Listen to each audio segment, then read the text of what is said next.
What's going on, guys, and welcome to episode 172 of the Tastecast, the best goddamn video game podcast on the internet. My name's Seth. Joining me today is Chevy on my left to your right. Chevy, we got a lot of things going on this week, personally, and we'll talk about it in a sec, but hopefully you're excited to talk about all the topics we got for this long episode. And are you excited for our vacation coming up? I'm definitely excited for the vacation. Doing last minute, obviously, prep to get on the plane and go. But I'm not. You kind of briefly filled me in on what we're covering, but I'm not 100% sure on what we're getting into. So a lot. This is gonna be a big Tastecast. We got a lot to cover. Yeah, we'll see if I have opinions or not on them. Yeah. Like I mentioned already, though, we are going on vacation. Both of us. We are leaving, going somewhere. We will be gone for a week. So I do plan on releasing videos while we are gone, but it's going to be more difficult than typical. And I might be filming these episodes on my phone. In prior years, I've brought like cameras with me, but I'm trying to go minimal this year. So if a video does come out, which I plan to do that, and the quality's not as good as how we normally do, you guys understand. But yeah, we're going to still try and put out some content while we are gone. Also, a quick reminder that right now is the time you guys can vote for the Game of the Month in October. It's your guys' pick. All you have to do is vote one time this month on any video that comes out this month. So on this video right now, if there's a game, doesn't matter, just type it in. Type in GOTM, whatever game you want. It's going to get put on a list. On that list, at the end of the month, we're going to essentially pick a random number, and whatever you guys have picked, go through them, eliminate them, and get a winner and two runner-ups. And yeah, we'll be playing what you guys pick in October. So to shorten it up, just type in a game you want us to play in the comments, and that's good enough. You only got to vote once, and yeah, we're doing it simple this year. Is there any other reminders? Need for Speed, Heat, Grand Blue Fantasy Versus, and Toem are our games for PlayStation Plus. We'll be playing those and talking about them on Plus Club at the end of the month. And then our Game of the Month randomly picked is The Last of Us Part 2, which we will play when we get back, because I'm not going to start that now. We got to go. We got to get the fuck out of here soon. So yeah, that's everything. But it is the first Tastecast of the month. So with that, we got to talk about game releases. And we have moved into September. And so we got games to talk about. We're going to go through the list and talk about if we're hyped for any of these games or not hyped for any of them. It's a pretty big list. So let's just get through it. So on September 2nd, we had The Last of Us Part 1 come out for PS5. September 2nd as well, Lego Brawls on PS4, PS5, Xbox One, Xbox Series, Switch, and PC. September 5th, we got, is that 5th or 6th? 6th. Temtem, PS5, Xbox Series, Switch, and PC. Then on September 8th, we got Steel Rising, PS5, Xbox Series, PC.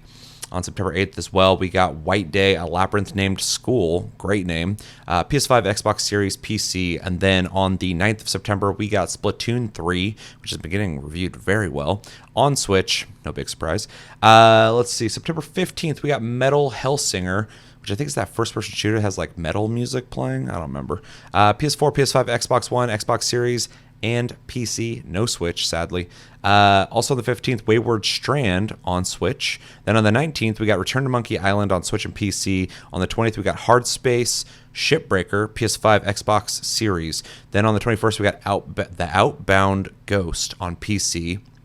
And on the 22nd, we got Potion Permit, PS4, PS5, Xbox One, Xbox Series, Switch, and PC.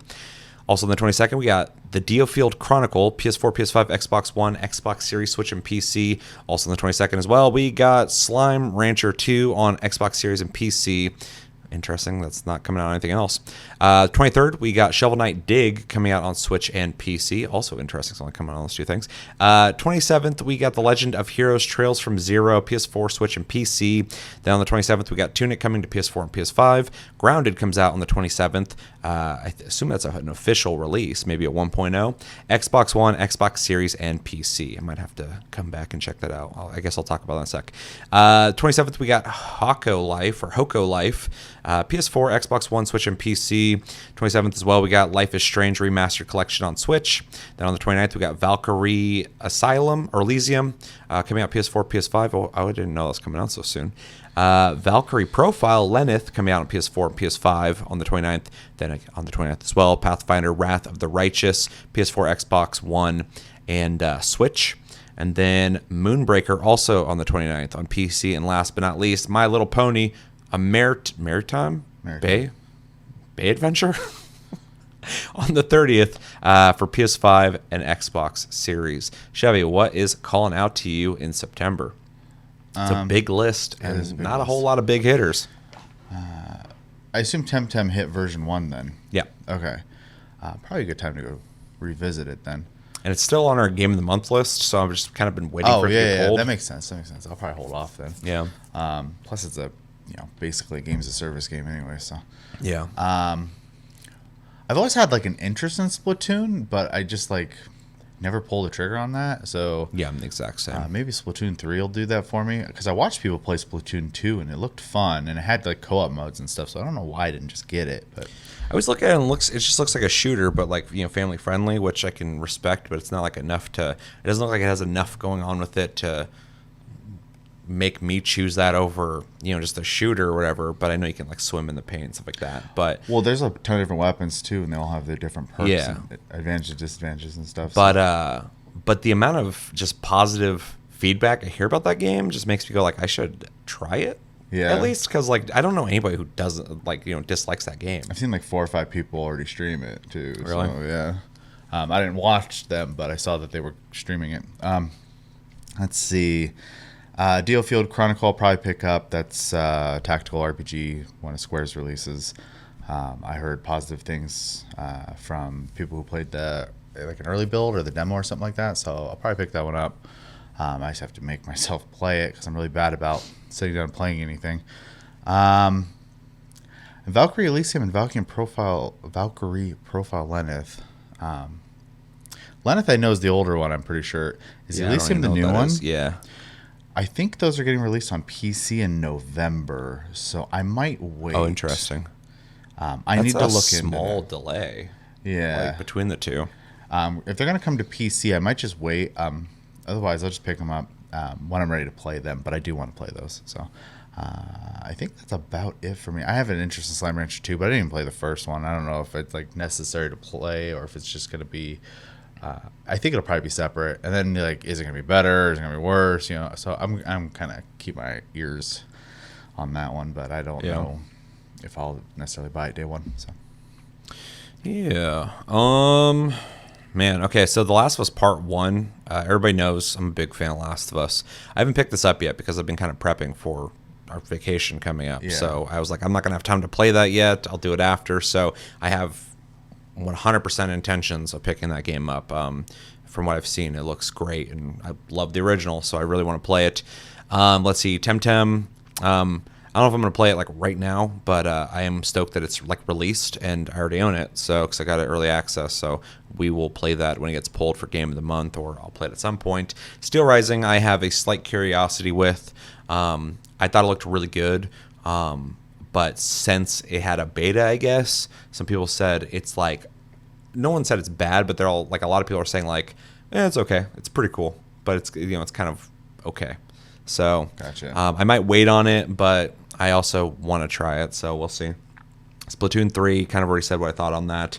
I would like to try it. I've heard a lot of good things about it, all of them. I just, every time I look at it, it doesn't have enough visually to pull me to play it, so I feel like it's one of those games you just got to play to know.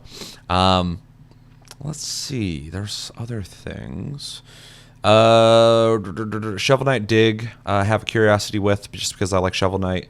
Slime Rancher 2, I'm in the exact same boat. I never played the first one. I probably should have, but I didn't. And now I'm should I just play this one? Is it a newer, better version of the last one? Or should I have played the first one? I'm asking you guys in the comments. Let me know, please.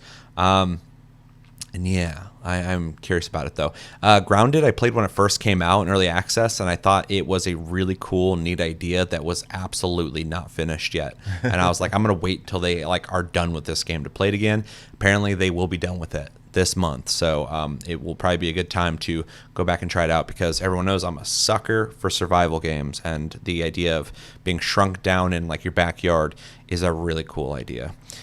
So I want to try that out again. I will not be picking up Life is Strange Remastered Collection. Valkyrie Elysium, I don't know if I have the time to play it, but I want to play it because Square Enix recently has been showing all these different games that they're coming out with, and they all base minimum seem like games I at least want to play. Yeah. Sucks because I'm like all those games are 40 hours at the least. At least. Yeah. So I don't got the time to be playing all these games, but good for Square Enix for starting to release shit where I'm like, that looks like something I want to play. I mean, Valkyrie Elysium, last time we saw it, like the combat, looked kind of expected and where JRPGs are right now, but it looked competent and fun. Yeah. And the graphics were a lot better the second time we saw it, as opposed to the first time. I think that's it. I think that's everything. So, yeah, anything else? No. All right, well, let us know in the comments what games are you guys picking up in September? What games have you picked up in September? What games would you recommend? Is there something on this list that we skipped over that you're like, you should definitely look into that? Or is it something that's not on the list that you guys are like, but also you should check this shit out because it's not on that list? Let us know what you're thinking about in the comments below. All right, let's jump into what we've been playing. How about you start us off this time, Chevy? Let me rest my vocal cords. All right. I'll try to drag it out then because I have not played a whole lot. I played Final Fantasy XIV. The new raid came out. Mm-hmm. We finally got together and got to put about an hour and a half into it, which was great. I love going in the new fights because obviously they're, challenging, but also like it's almost like puzzle solving, and you like slowly like, oh, we figured that one out, okay, let's move forward a little more. And we're not like progging it without the info, but a lot of us we're kind of like, what we'll end up doing is we'll just go against it, and when we get stuck we go, okay, let's see what the strategies are for this then. But otherwise we try to just kind of play at first. So it's kind of a hybrid of looking up stuff and not looking up stuff. We don't have the time to just purely not look up stuff. So, but it's been fun. It's very position heavy, this fight. So people have to be in the right place, like right now, or else they die. And then that puts a lot of pressure on the healers, and things happen like rapid fire in this fight. So I don't really have a lot of time to get them on their feet, get them healed, while also paying attention to where the fuck I'm standing and stuff. So it's just the growing pains every time you go through a new fight, but it's been a lot of fun. I hope while I'm gone they run so they can carry me next weekend, but that'd be nice. No, just the practice would be good, and then if they get further they can catch me up on that. Yeah, let's see. They added Island Sanctuary, which I've been kind of dabbling in. I haven't really played a lot this week, mostly because I've been mentally not here. Like you'd said, we're heading out, so my brain's I'm just ready to go. I've been mostly watching anime just because it's something I don't have to really think about too much. But that's kind of neat because it's basically like a slow life, easy living type of game. Like your Harvest Moons, your Animal Crossing, stuff like that. It's very bare bones because it's just freshly implemented.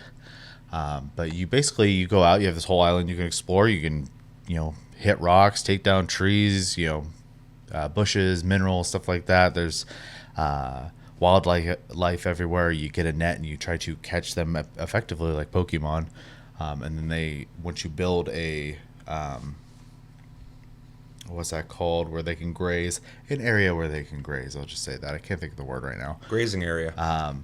They have like these you can go pet them, you can feed them, yada yada yada. They have a happiness and a hunger meter, and then they'll produce product every once in a while. So if you have like a sheep, for example, you have a chance for wool, yada yada yada. You can take those things, craft other things, sell them for specific currency that is tied to that, buy rewards like hairstyles, emotes, minions, stuff like that.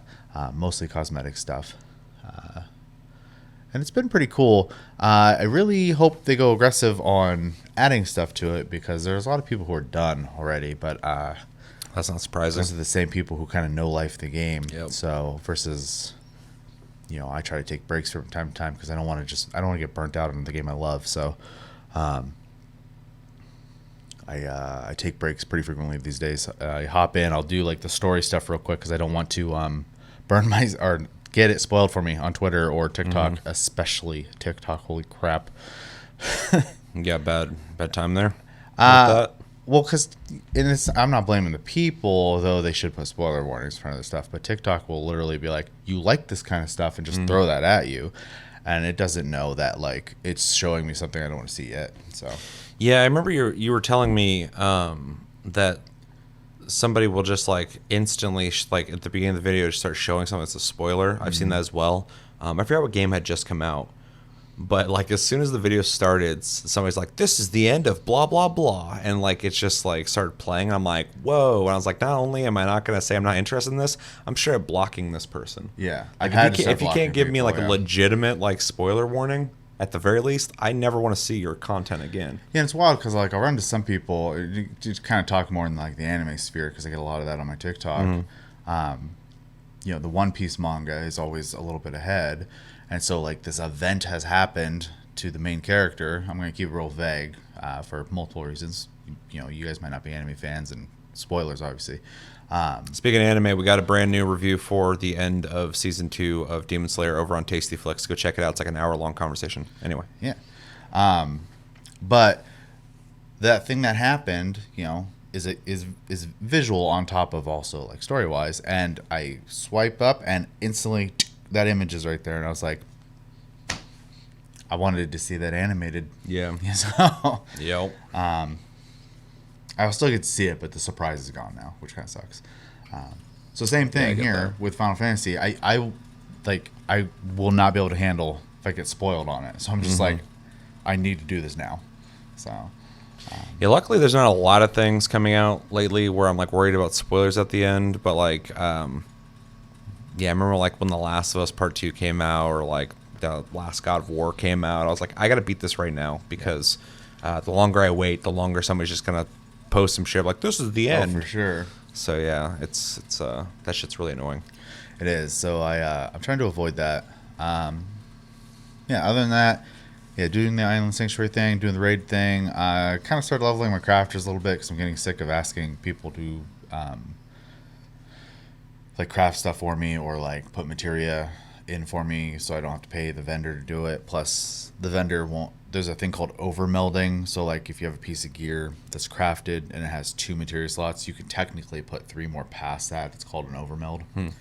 But the NPC can't do that, only crafters can. And I don't want to have to bother people all the time, so it's like I'll just level one. Like, Yeah. so I had them all at 80 anyway, so I went ahead and I got one of them to 90 just to unlock the ability to do as such. So Yeah, depending on people to do things like that kind of sucks, because like it's not even remotely the same thing. But like in ESO, there's gear that can only be crafted, and so when I was like looking into trying to make a build one time, they're like, you got to have all this stuff, but it can only be crafted. So you need to find a guild and join it and ask somebody, or find a guild vendor, because in the game like there's no like auction house. There's just like these vendor stations that you can rent out as a guild, and you got to just hope they have it. And like obviously I'm not asking people, but I don't want to. I'm like, I don't want to do that. So it just kind of reminds me of that, like not wanting to bother people, or well, I don't like to get content or gear or whatever. Yeah, I'm really bad. I don't really like being dependent on people. So Yeah. So I went ahead and I leveled one just to have access to that, plus being able to like, you know, repair all my own gear and stuff like that. So I just want to make sure I had that. And then I want to level my cooking next, because you need food to raid. And we have a couple guys, Chris and Scream, who max out all their crafters, and they do all the free company crafting. I do my part to like collect materials so they don't have to like spend as much of their own time doing that for everyone. But it would be nice if I could just do it myself. So I've been trying to put in a little bit of time into that. And we'll see how invested I am in that, because I can only really craft if I'm mentally in the mood for it, because it is very monotonous. So yeah. Have I done anything else in 14? I think that pretty much does it. I have not been playing very hardcore lately. I think it's mostly because the other game I've been playing has been like crack cocaine for me, which is Ark Survival Evolved. I've been playing that a shit ton, like every day almost. Been playing that with Chris and Scream, and sometimes now Josh, though not necessarily with him, but he's existing in the world somewhere. I see him on there sometimes. Then I'll start up a game, then he hits me up. He's like, "Can I play?" I'm like, "Yeah." Yeah, It's like he's just kind of like there to take up time, and then he. If you're watching this, Josh, you are more than welcome to play it with us if you want to. You don't have to play solo. I do know that if Seth were to hop on, you would be more inclined probably to play with him, but don't be bashful. Yeah, dude, don't be shy. Don't be shy, dude. But I also get like wanting to do your own thing because we've already been in the server and a little more established at this point. So, yeah, I've been having a blast with that though. We're probably like, I don't know how, like a little less than halfway through the progression of the game at this point.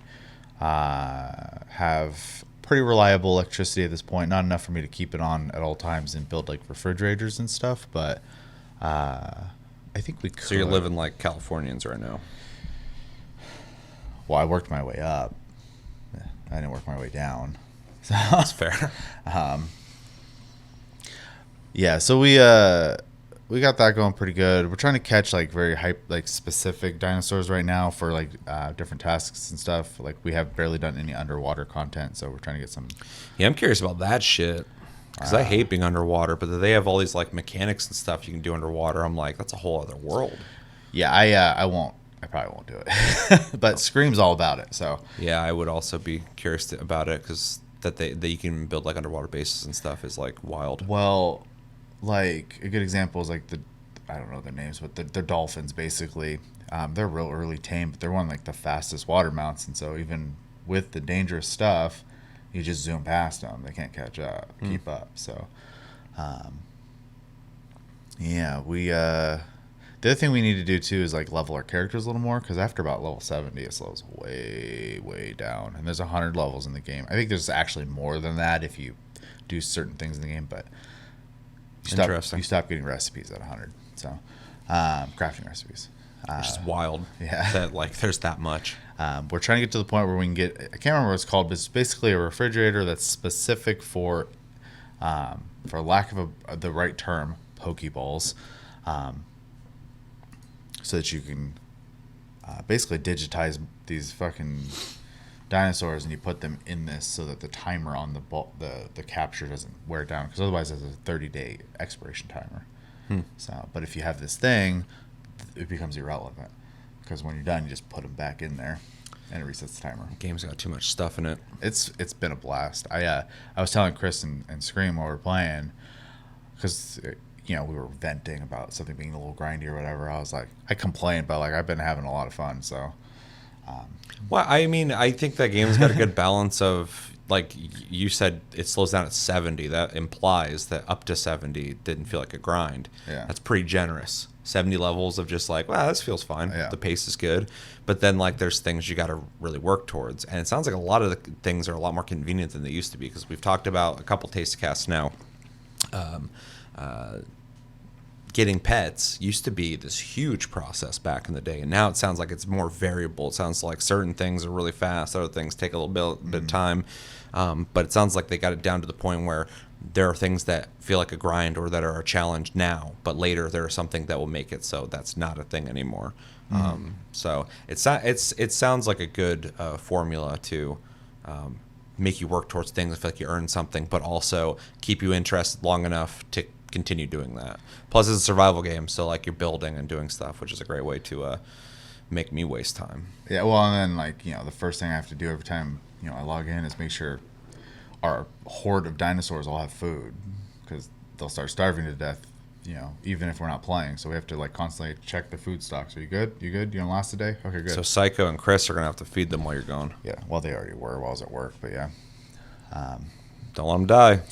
I'll be very upset. At this point, I think they're more invested in the dinos than I am. I've done most of the building. Yeah, I'm not a big pet guy. I let you do that when we played originally.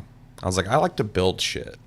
Yeah, I don't mind doing the breeding so much, but the length of time it takes is really difficult, especially if you have a 9-to-5 job. Yeah.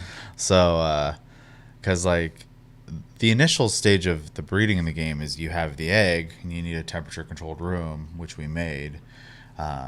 So we just have this room, and under the floorboards is 20 air conditioners, and it's not air conditioners in Ark is not cold air, it's basically perfect temperature is what it does. So just maintaining a livable temperature. Yes. Not like central air, if you're basically. in like a cold place or a hot place. It's just making sure it's survivable. Yeah. So okay. Yeah, if you're in the snow and you need to escape it and you have an air conditioner, you can literally have perfect temperature room. So, but you need gasoline and a generator to run it. So that makes a lot more sense to just have it be like, you know, if you're in an environment without oxygen, this room has oxygen. It's like if you're in an environment that the environment's killing you, it makes sense to just have like a neutral room. It's like a safety room essentially. That makes sense as a gameplay mechanic. And so the egg has a incubation period which can vary anywhere from like 45 real minutes to I don't know, 8 hours. So that's where the grind comes in and needing to be there, because you have to, while they're an infant especially, they're eating constantly and they don't have strength, so they can't hold a shit ton of food. So like a good example is a baby dodo, which is probably the easiest one to do. They can only hold 3 berries. And you just sit there and you're constantly like, here you go, here you go, here you go. And as they get a little older, they can hold 5, they can hold 7, they can hold 10. Interesting. And then hit the juvenile stage and they can eat out of a trough finally and go, okay, be free. And there'll be an 8-hour timer. So you have to come back in 8 hours and do a thing to imprint your, basically, you have to imprint on it, which allows it to get bonus stats. You don't have to. You can just let it grow up on its own at that point. But if you imprint stats, it gets bonus stats. So you'd have to do these 8-hour check-ins constantly. Interesting. It's a whole mini game, so I don't have time for that. It sounds like a lot of things in the game at this point are almost like mini games. Yeah, but it's like you got to dedicate time to this thing. Yeah. Well, there'll be some days where I'm like, okay, we're out of obsidian and oil. That's what I'm doing today. Yeah. Fly up to the volcano, grab obsidian.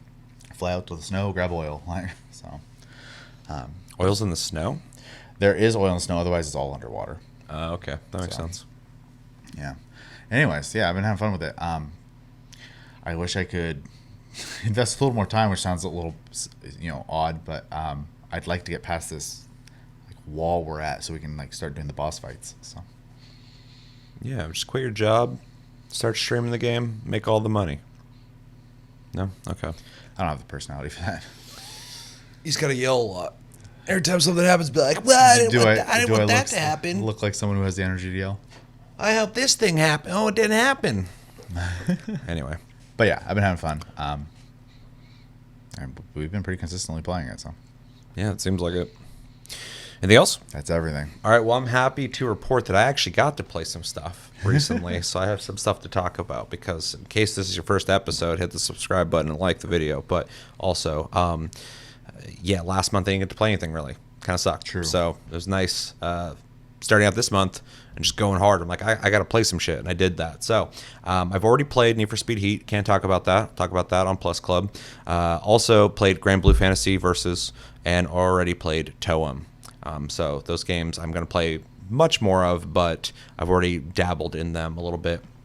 And we'll talk about those on Plus Club.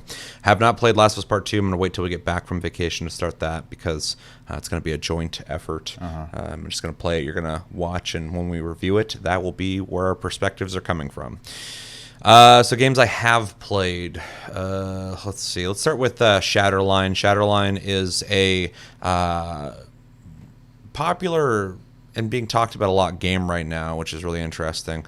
That it's like a small dev team, I think out of Ukraine, that made this game. It's a free-to-play first-person shooter, and I played it because I've just been hearing a lot of, in the first-person shooter circles, a lot of commotion about it. From what I've gathered so far, it is kind of a hero shooter.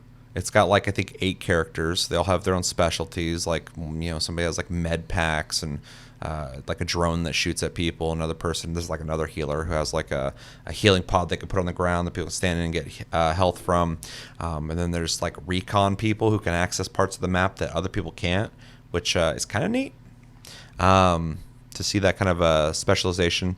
It offers team deathmatch. It offers an escort mode that I assume is Overwatch. I didn't play that mode. And then it offers, I think it's called Headquarters or something like that. And it's essentially capture the points. But it also has a PvE mode where you can do missions with your friends. and all the progression is shared. So anything you're working towards can be achieved in PvE or PvP, which I think is a good touch. I didn't play PvE a whole lot outside of the training in the beginning, which was okay. The graphics are decent. They're on the threshold of being cartoony looking, but they're not Overwatch cartoony looking, so it doesn't bother me so much. Although you can tell the game is indie developed because it's clean looking, but it's not the best looking game ever. Although my computer hates that game. I'll like start that game up and my computer goes. I'm like, what was that? I mean, Arc does that to mine. So. Yeah, it's weird. It's weird.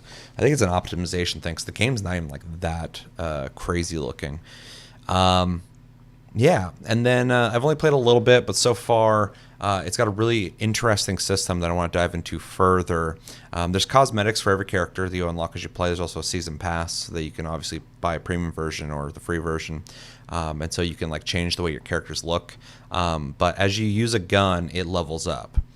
You start with, I think there's six or five guns, something like that. It's like a pistol, machine gun, shotgun, sniper rifle, and something else, I think. And they're all tier 1 weapons, and they all are different guns with different stats.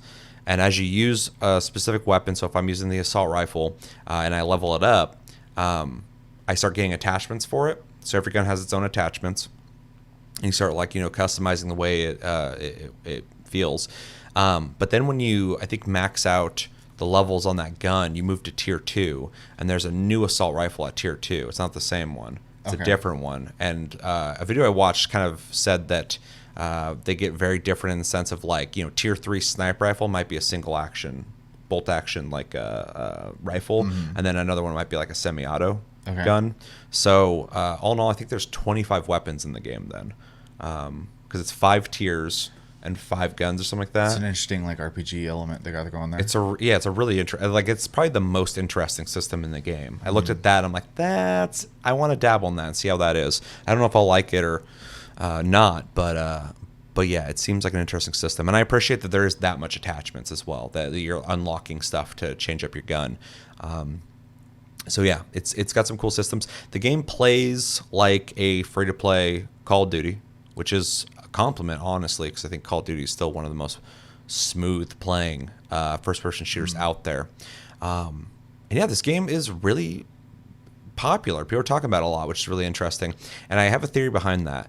We have been for a couple years now in a lull in first-person shooters, which is a wild thing for me to be able to say, because since the era of 360, people have always complained there's too many first-person shooters. It's very dominant, yeah. Yeah. People are like, oh man, it's just another first-person shooter. Oh man, it's another first-person shooter. And it's like, now we kind of have COD, but they haven't made a banger COD since 2019. And then Battlefield's defunct. They can't figure that game out for some reason. They're 2 down and just making lame efforts. I don't know if it's some reason, but yeah. Yeah, it's just ridiculous. And then Overwatch is old. And the excitement for Overwatch 2 doesn't seem to be as 2.5 or 1.5. Yeah, exactly. Fucking same. And so in this weird lull of first-person shooters, I think people are just hungry for something.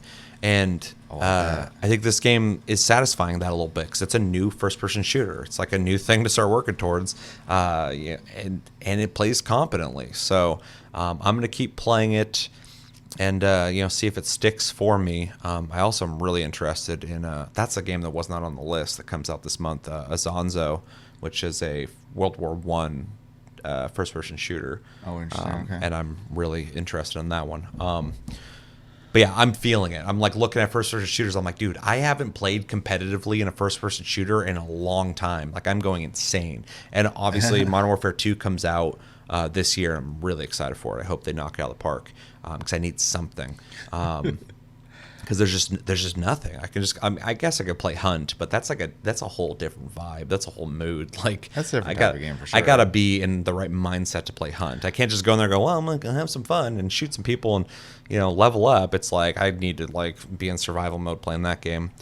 But yeah, Shatterline is a really good effort by an indie team. It's competent. It works well so far. My biggest problem with it is there's a lot of maintenance. I've barely got to play the game because every time I go to play it, it's like emergency maintenance. But it did just come out, for everybody. Well, So and if it is in fact, food for a starving community, we'll say, they might just be getting hammered. yeah, So, if I've learned anything from online games, server infrastructure is not a simple thing. So, it's just sad. I'm not trying to dig at the game, but it's sad that this game came out and it plays better and works better than Battlefield 2042 did. Like, there's literally no excuse for that. No, there's not. You have this huge corporation, this huge dev of just hundreds of people who have made Battlefield for years, and then they released 2042, half like they made half the game.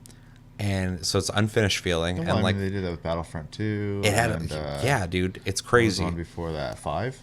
Like there was years where Battlefield was like actually kind of trying to compete with COD. There was actually conversation, people going like Battlefield's better, no COD's better. That was like a weird era because COD always outsold Battlefield, but Battlefield was like competitive with it, and now it's like not even a thing. Yeah. It's like all we have is COD now, and it's not even that great. I mean, they shot themselves in the foot. So Yeah, it's insane. So anyway, if you're looking for an FPS that's free to play, that has stuff to unlock, that plays kind of similar to like a Titanfall or a Call of Duty, and you have a PC, I would recommend you check out Shatterline because you don't have a whole lot to lose checking it out, and it's been pretty fun. I'm going to play it more though, and I'll report back to you guys where I'm at with it. I was gonna say, with it having a PvE mode, I might check it out myself. So You should, yeah. That piqued my interest because when I was doing research on it, I was like, yeah, I'll play it and check out how it plays. And then they're like, oh, it's got a PvE mode. I'm like, really? And then it's like, yeah, if you're like having bad matches and you're trying to get your level or your gun leveled up so you get to tier 2 or whatever, and you're just like getting frustrated, you just go to PvE and use that gun and level it up to get to tier 2. And I'm like, that's a good system because then it's not skill based on, how fast you get, arguably the best gun in this, ranking or whatever. You can go do it in PvE. So well, it also like kind of opens the door, right? Sure, you might get people who are just PvE interested, but for every 100 people, you might get someone who slips into the PvP exactly, and yeah. expands. It's that just better player for community, base. because now they're there when they wouldn't have been. So yeah, it's a good foundation, and I think it could definitely turn into something that will be like a regular name possibly. So yeah. Also have been playing Saints Row on and off. Talk about buggy unfinished games. It's always the sandbox games. Well, this one's really weird because it's like the design of the game is kind of old school and archaic, and then it's got a lot of like technical problems. And I'll talk about a little bit. Did I talk about it last day's cast? I don't think I did. I think you made TikToks. I did. I made TikToks complaining about it. Yeah. So I'll catch everybody up here. I'm just gonna say straight up, so there's no confusion about this. I am enjoying the gameplay of Saints Row, even though it feels like a game that should have came out 8 years ago. Just in its design, that's not a knock. It just feels like I'm playing an older game because it doesn't have any like advanced new systems that feel modern. It just feels like Saints Row from back in the day. I don't like the characters. I think they're really dorky. I think they're badly designed, and I don't care about the story. I don't think it's interesting. I think, honestly, the characters and the story were written by boomers, people older than me, for Gen Z, people younger than me. And I think it's a horrible mix when people who are older than me are writing for people younger than me. That's what it just feels like constantly. It's like they're trying to connect like, oh, working sucks, bro, and like, we should not have to do that. Let's make a story about that. It's like, okay, yeah, I get it. Enjoy not being able to buy things, then. Yeah, well, you can just be, the boss yourself and take over and make a gang, I guess. Like, it's stupid. What a plan. Yeah, it's really dumb. But gameplay's fun. The world is fun to run around in. When the game works correctly, the mayhem is a lot of fun. It's things are blowing up, things are flying. There's physics and stuff. The game has a lot of customization, which is nice. It's all ridiculous customization. I couldn't even take my character serious, so I like made him ridiculous looking, and that's fun. There's a lot of like mini game activities all over the place, so there's always something to do that'll give you money and give you experience, stuff like that. There's a story story that I don't care about, but it is progression, so I'm playing through it. And yeah, overall, it's okay. It's okay. I have a lot of questions I would love to ask the developers. But it's a comedy game and it's fun to play. But outside of all that, I tried the co-op with Josh, and it was atrocious, inexcusably horrible, which sucked because when it worked, we were having fun. Yeah. We wanted to keep playing, and then something would go wrong. And I'm like, bro, I'm trying to give you a chance for me to be like, oh, I'm having fun with this game. Let me enjoy myself. Exactly. I'm like, I just want to enjoy the game. You won't let me do it. And like you said already, I've made a couple TikToks about this topic, and I've seen a lot of people reporting over on like PS4 and PS5 and stuff. Xbox, they're not having the same issues, but I know when the game launched, it ran better on PC than it ran on consoles. So, but when it comes to the multiplayer, I guess the networking's better on console. I don't know, but well, what's wrong with it? So, first off, it's got a lot of old school archaic systems I think are really bad. There is no seamless hop in, hop out co-op. What happens is either invite somebody or they choose to join my room. Then my game gets paused and it says, blah, blah, blah wants to join your room. Yes or no? I click yes. Then it starts loading. And while it loads, I can't open doors. I can't go into buildings. I can't interact with anything that they can interact with. So I'm just running around an environment waiting for them to load in. Then once they load in, there's a huge fat indicator on where they're at on the map, this big purple marker. But then when you get close to them, it disappears. But there's no name over their head either, so it's hard to find them. Yeah. If they're far away, it's easy as hell to find the direction they're in. But then when you get close, it's like, where are you? Right. And so Josh's character, awful for me. It's disorienting. And then and you get used to it. It's not like a huge hurdle, but it's just like, why? It's a weird decision. Anytime you go to start an activity, it asks the person you're playing with for their permission to start the activity. When that happens, it goes to a black screen and it's got to load the activity. This might sound like nitpicking, but we're living in a time where people have already done seamless co-op in crazier looking games. And so it just seems really weird that we're using these like weird load-in systems like this in an open world game. It kind of breaks that feeling of being in an open world when everything's segmented, between asking for permission to do activities. So those are all just design things I don't like. But then there's a lot of networking stuff. So there's finishers in the game, and so many times there'll be an enemy I'm shooting at, and they're standing there, and no damage is happening. And then like 5 seconds later, all of a sudden Josh would just be there doing a finisher on that person. So at some point he started doing a finisher, and it's now just registering to show me that. There was an incident where I got in a car, he got in a car, he got in my car, I drove, I'm driving, and all of a sudden his character just jumps out of the car and disappears in the air. He like dived out and disappeared into the air.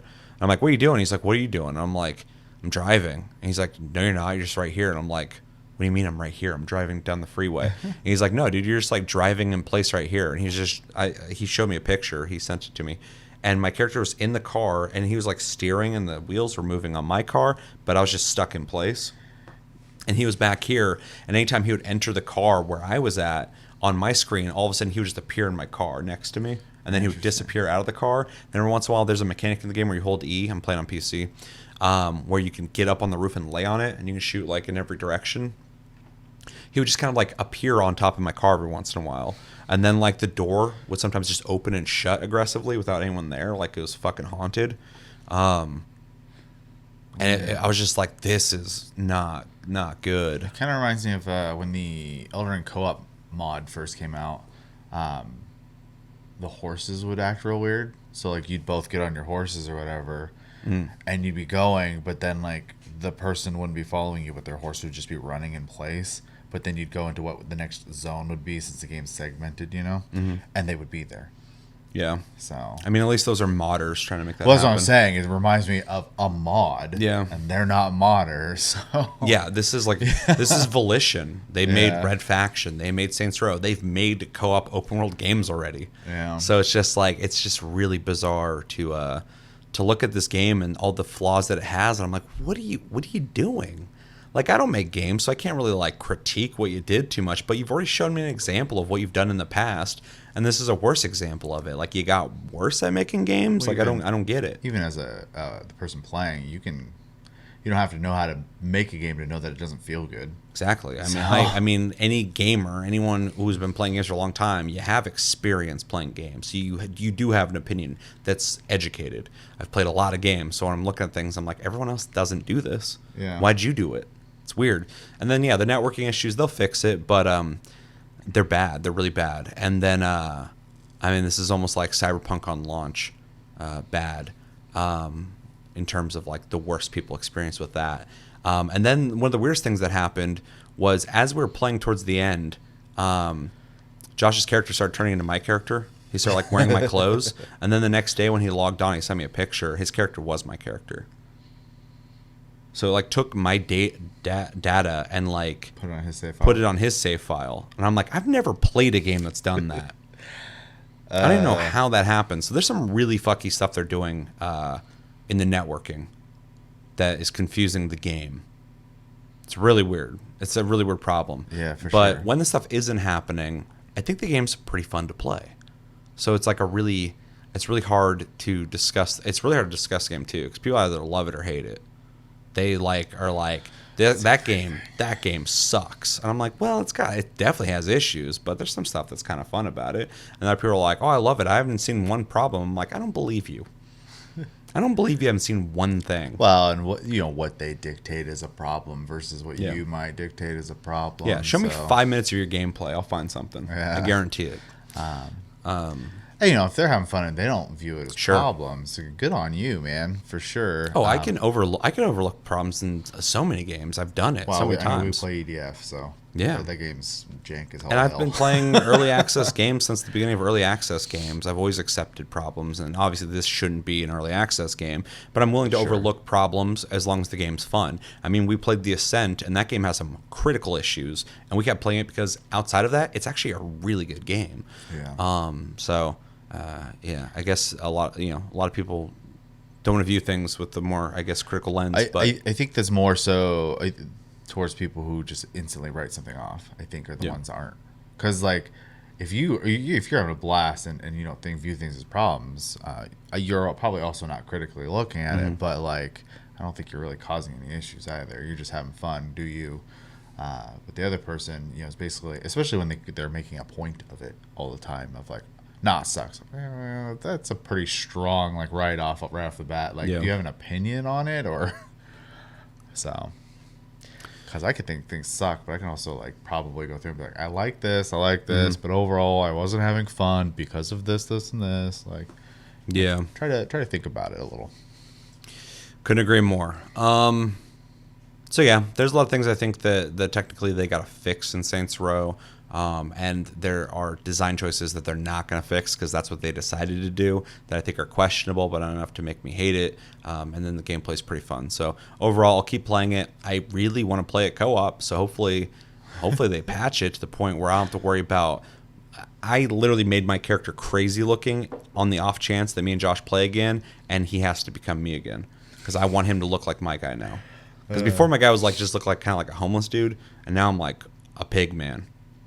Just a scary pig man with a chef hat. And I want Josh to be that. So buyer beware if you play with me. So those are my thoughts on Saints Row. And then the other game I've been playing quite a bit lately, which has been really nice, is Ready or Not. If you don't know what that is, it is a first-person tactical SWAT type game. If you played old Rainbow Six games, not Siege, but if you played the original Rainbow Six, even Vegas a little bit, even though those were kind of a weird amalgamation of third and first person, right? You went to third person when you went into cover, but you were first person? Or I think so. Was it all third person? It's been a while. It's been so long since I played Vegas. They also definitely tried speeding up the pace a little bit with that game. Yeah. So. But in the original Rainbow Six, you were walking, you can kind of walk a little faster, and that was the speeds. And then there was SWAT 3 and SWAT 4, I think, which I loved those games. This is definitely in the vein of those type of games. It's, I think, 4-player co-op, and essentially everything's unlocked in the beginning, so it's literally all about the gameplay and tactics. In the game, you start in a precinct, and you're able to gear up. You can put on different levels of armor that have better bullet protection or less bullet protection, but you move faster. You're able to put like steel or Kevlar plating into your armor. You're able to pick a sidearm, a primary, put all these attachments on, like laser sights, stuff like that. There's tactical equipment like flashbangs, door stops. You can shove those under a door so people can't open them. Like a mirror wand that you can look under doors with, which I typically use a lot, gas grenades, all sorts of stuff like that. What you'd expect is pretty much in the game. The game actually has a lot of guns too already, which is kind of crazy.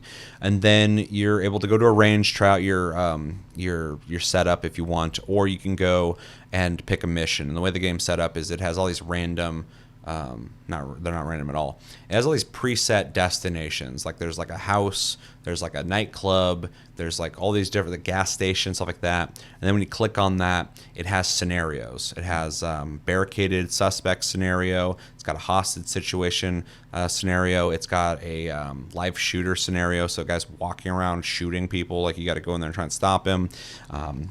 There's one called Raid where it's essentially like there's just dudes with guns and you got to go in there and get rid of them. But there's other situations where there's actually civilians running around. You got to discern if that's a threat or not. And yeah, it's very slow paced. You go from barely walking to walking a little faster. It is a game you want to mount up on doors, check under the door, check through the window, whatever, and get some perspective before you breach the door, because it is a game where one bullet can kill you. They implemented a really cool system since the last time I played, where suspects can pull knives, which actually does happen sometimes. There was a time where I flashbanged a room because we saw a guy run into a room with a gun. And I was like, I'm not going to go chase him. So I threw a flashbang in there. And as soon as it went off, we breached the door. I looked to the left to make sure everything's good. Josh looks to the right. And then the suspect just kind of comes out like kind of hazy, but he dropped his gun. I'm getting ready to arrest him, and Josh is like, oh, there's a guy over here. And like an idiot, I looked over there to see who he's talking about. And as soon as I look back at the guy I'm about to arrest, he's coming at me with a knife. And he starts just stabbing me, and I just start shooting into him. And the game kind of makes you like backstep, and your like camera kind of goes like this when you're getting stabbed. Luckily, he would just hit my armor. There's no like actual, he didn't hit my body. But there's like a stun effect real quick, and it's kind of crazy because like just that millisecond of time, like I was like, if he would have hit me, like he could have just killed me just now. And I really like those kind of dynamic situations that happen. The game's full of them. There's also like one of the last scenarios we played, like there was nobody with a gun on the map. Everybody just had knives walking around. And a lot of them would just come running at us constantly. I'm like, stop. Like, just let me arrest you. Like, they're like going crazy. The game almost feels like a horror game sometimes because you go into these dark environments and you'll see somebody in the dark just run. And you're like, who the hell's that? And you're like telling them to like put their weapon down because there's a button you can press to like tell people to drop their weapon and surrender. And even sometimes civilians, because the situation's all fucked up, they're just running. Like, oh my God. And just like running, and you don't know. I've seen a clip in a gas station where like trying to figure out the difference between like the civilians and the people that you were trying to arrest was a little pretty difficult because the civilians were like freaking out. So yeah, it's interesting too because like there's like a percentage chance I think I read about that somebody will pull a knife or something like that. So like there was one situation where this girl I just never saw her with a weapon. I told her, get down. She got down or whatever, and then when I turned around, she had like pulled a knife, and I'm like, what are you doing? And like I had to like put her down. But yeah, there's just a lot of random elements to it, and it's a lot of fun because it's co-op. So like you definitely want to get your kit set up so that other people don't have to use the same thing you have, so you have a more diverse toolkit. Josh typically likes to bring like more breaching stuff. I like using the mirror to look under the doors, kind of get that kind of reconnaissance. Also, sometimes like bringing C4 to blow the door open, but it's kind of a waste because you can kick doors in if you need to. It just takes like 2-3 kicks. It's also a battering ram you can just break a door open with, but I just never think to bring that. Yeah, super stressful, but a lot of fun. The shooting feels really good. The gun's really, really good. Really satisfying, although encounters in that game are like quick. There's not like shootouts don't really happen a whole lot. When they do, it's really intense, but a lot of times it's like split second you got to decide to pull that trigger or not, because sometimes if they decide to do it, like it's over. You just drop, and now it's like, well, guess I'll just wait and watch you while you complete the mission. Not everyone can be a hit point sponge. True. But yeah, for the future of Ready or Not, I think it's a really good game, and I think it offers an experience that just doesn't exist. There's other indie games like Ready or Not out there right now, but I think Ready or Not's definitely the best one. There's another one I have, and I forgot what it's called. It's pretty fun, but it kind of just reminds me more of like Insurgency, where you are running through just shooting at enemies and trying to survive, whereas this has a lot more like tactical elements to it that I really like. I think they're already doing a really good job with like the amount of guns in the game and attachments. It's weird there's no progression, so like you're not playing the game for that. You just have all the stuff.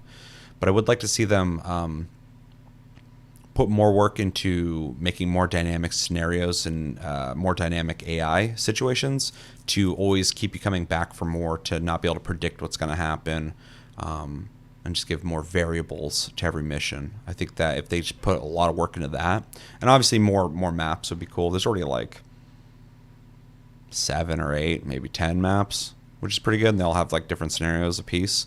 But yeah, if they can just add more variables to each one of those maps and then more maps, I think it'd be a lot of fun to continue playing. But yeah, Ready or Not's a lot of fun. Really stressful though, but I love that kind of game, so I like stressful shooters. And I think that is everything I have been playing. All right. Got anything else? I don't think so. All right. Well, let us know in the comments what games have you guys been playing. What games would you like us to be playing? And if you have an opinion on a game you'd like us to play, make sure to vote down below in the comments, GOTM, or just type a game name. I don't care. And vote for the game we'll be playing in October that we'll play and review. But yeah, let us know what you think we should be playing in the comments below. All right, we got a lot of videos to watch. Luckily, the first 2 are like a minute long a piece, but we got to watch them because we haven't really talked about them on the show. And those are a first look at God of War Ragnarok's Svartalfheim level. This is via Game Informer, and I'll talk about that in a sec. And then we also have Cyberpunk 2077 Phantom Liberty, which is the official teaser for the first and possibly only expansion for Cyberpunk. Then after that, we have a whole Ubisoft Forward that I was just going to do a TLG Reacts for, but because we are on limited time, we're just going to put it all in this episode. So that's the plan. YouTube's going to hate that one. What, with the music and stuff? Yeah, Ubisoft's awful. They're really bad at it. Yeah, they don't care. They're just like, you guys can just suffer, dude. So with that, we should just start getting into this for time's sake. But one thing I want to say is I've been really critical of how God of War Ragnarok has been advertised so far. I think the rollout on this game has been awful. I think they are absolutely 100% depending on knowing that God of War was such a good game that people are going to buy this no matter what.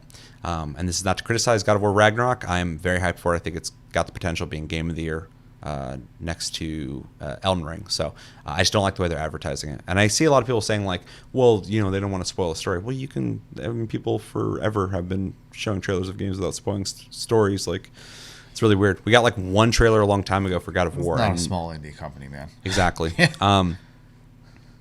Unless I have a theory, maybe there's a gameplay element in this game that would spoil something. Maybe. And they don't want to show it.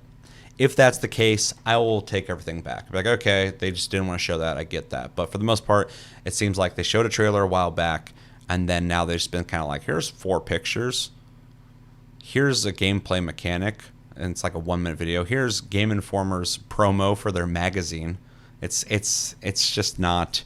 It's not the kind of hype that a game like God of War Ragnarok deserves. Yeah. Like, this is a big game, and there's like, it's coming out. You're gonna buy it, right? Like, of course you're gonna buy it. Like, it just seems stupid the way they're doing it. But anyway, that aside, before we watch this, do you have any anticipation or hype for God of War Ragnarok? Yeah. I mean, unless it's just, and I'm gonna be that guy who finds out the hard way because it will be a day one buy for me. But unless it's just completely awful, which I think is almost impossible. Yeah, I'm looking forward to it. The one before this was amazing. So yeah, ditto. I agree 100%. I'm in the same page. I love the last one that came out. I wasn't even a big God of War guy before that, and I'm very much looking forward to this. I assume it's going to be amazing, but even if it's just good, I'll be happy. It has to be bad. They have to make like mistakes. Yeah, it has to come out like Saints Row, and I'd be like, why'd you do this? Yeah. For me to have any kind of negative opinion on this. So they're pretty safe, and that's why they don't have to advertise it, I guess, because I'm just going to buy it anyway. But yeah, same page. Let's watch this, and we can talk about it. This is first look at God of War Ragnarok Svartalfheim level exclusive gameplay in 3, 2, 1, go. Jay from Game Informer here. Ooh. In God of War 2018, we traversed Midgard and its massive Lake of the Trace Nine, is looking Alfheim, big. home to light and dark elves, Helheim, the Puberty underworld, does that. alongside Jotunheim, the land of giants, and even Niflheim and Muspelheim, which pushed players' skills to the limit with combat In their trials. last preview video, they Sadly, called him Odin barred access to the remaining Atreus. realms, but director Eric Williams told me I was like, we'll I get didn't to call him that in explore the all sh- nine in God the of show, War in the Ragnarok, game. that the ones we've seen before How'd you get that will wrong? feel new again.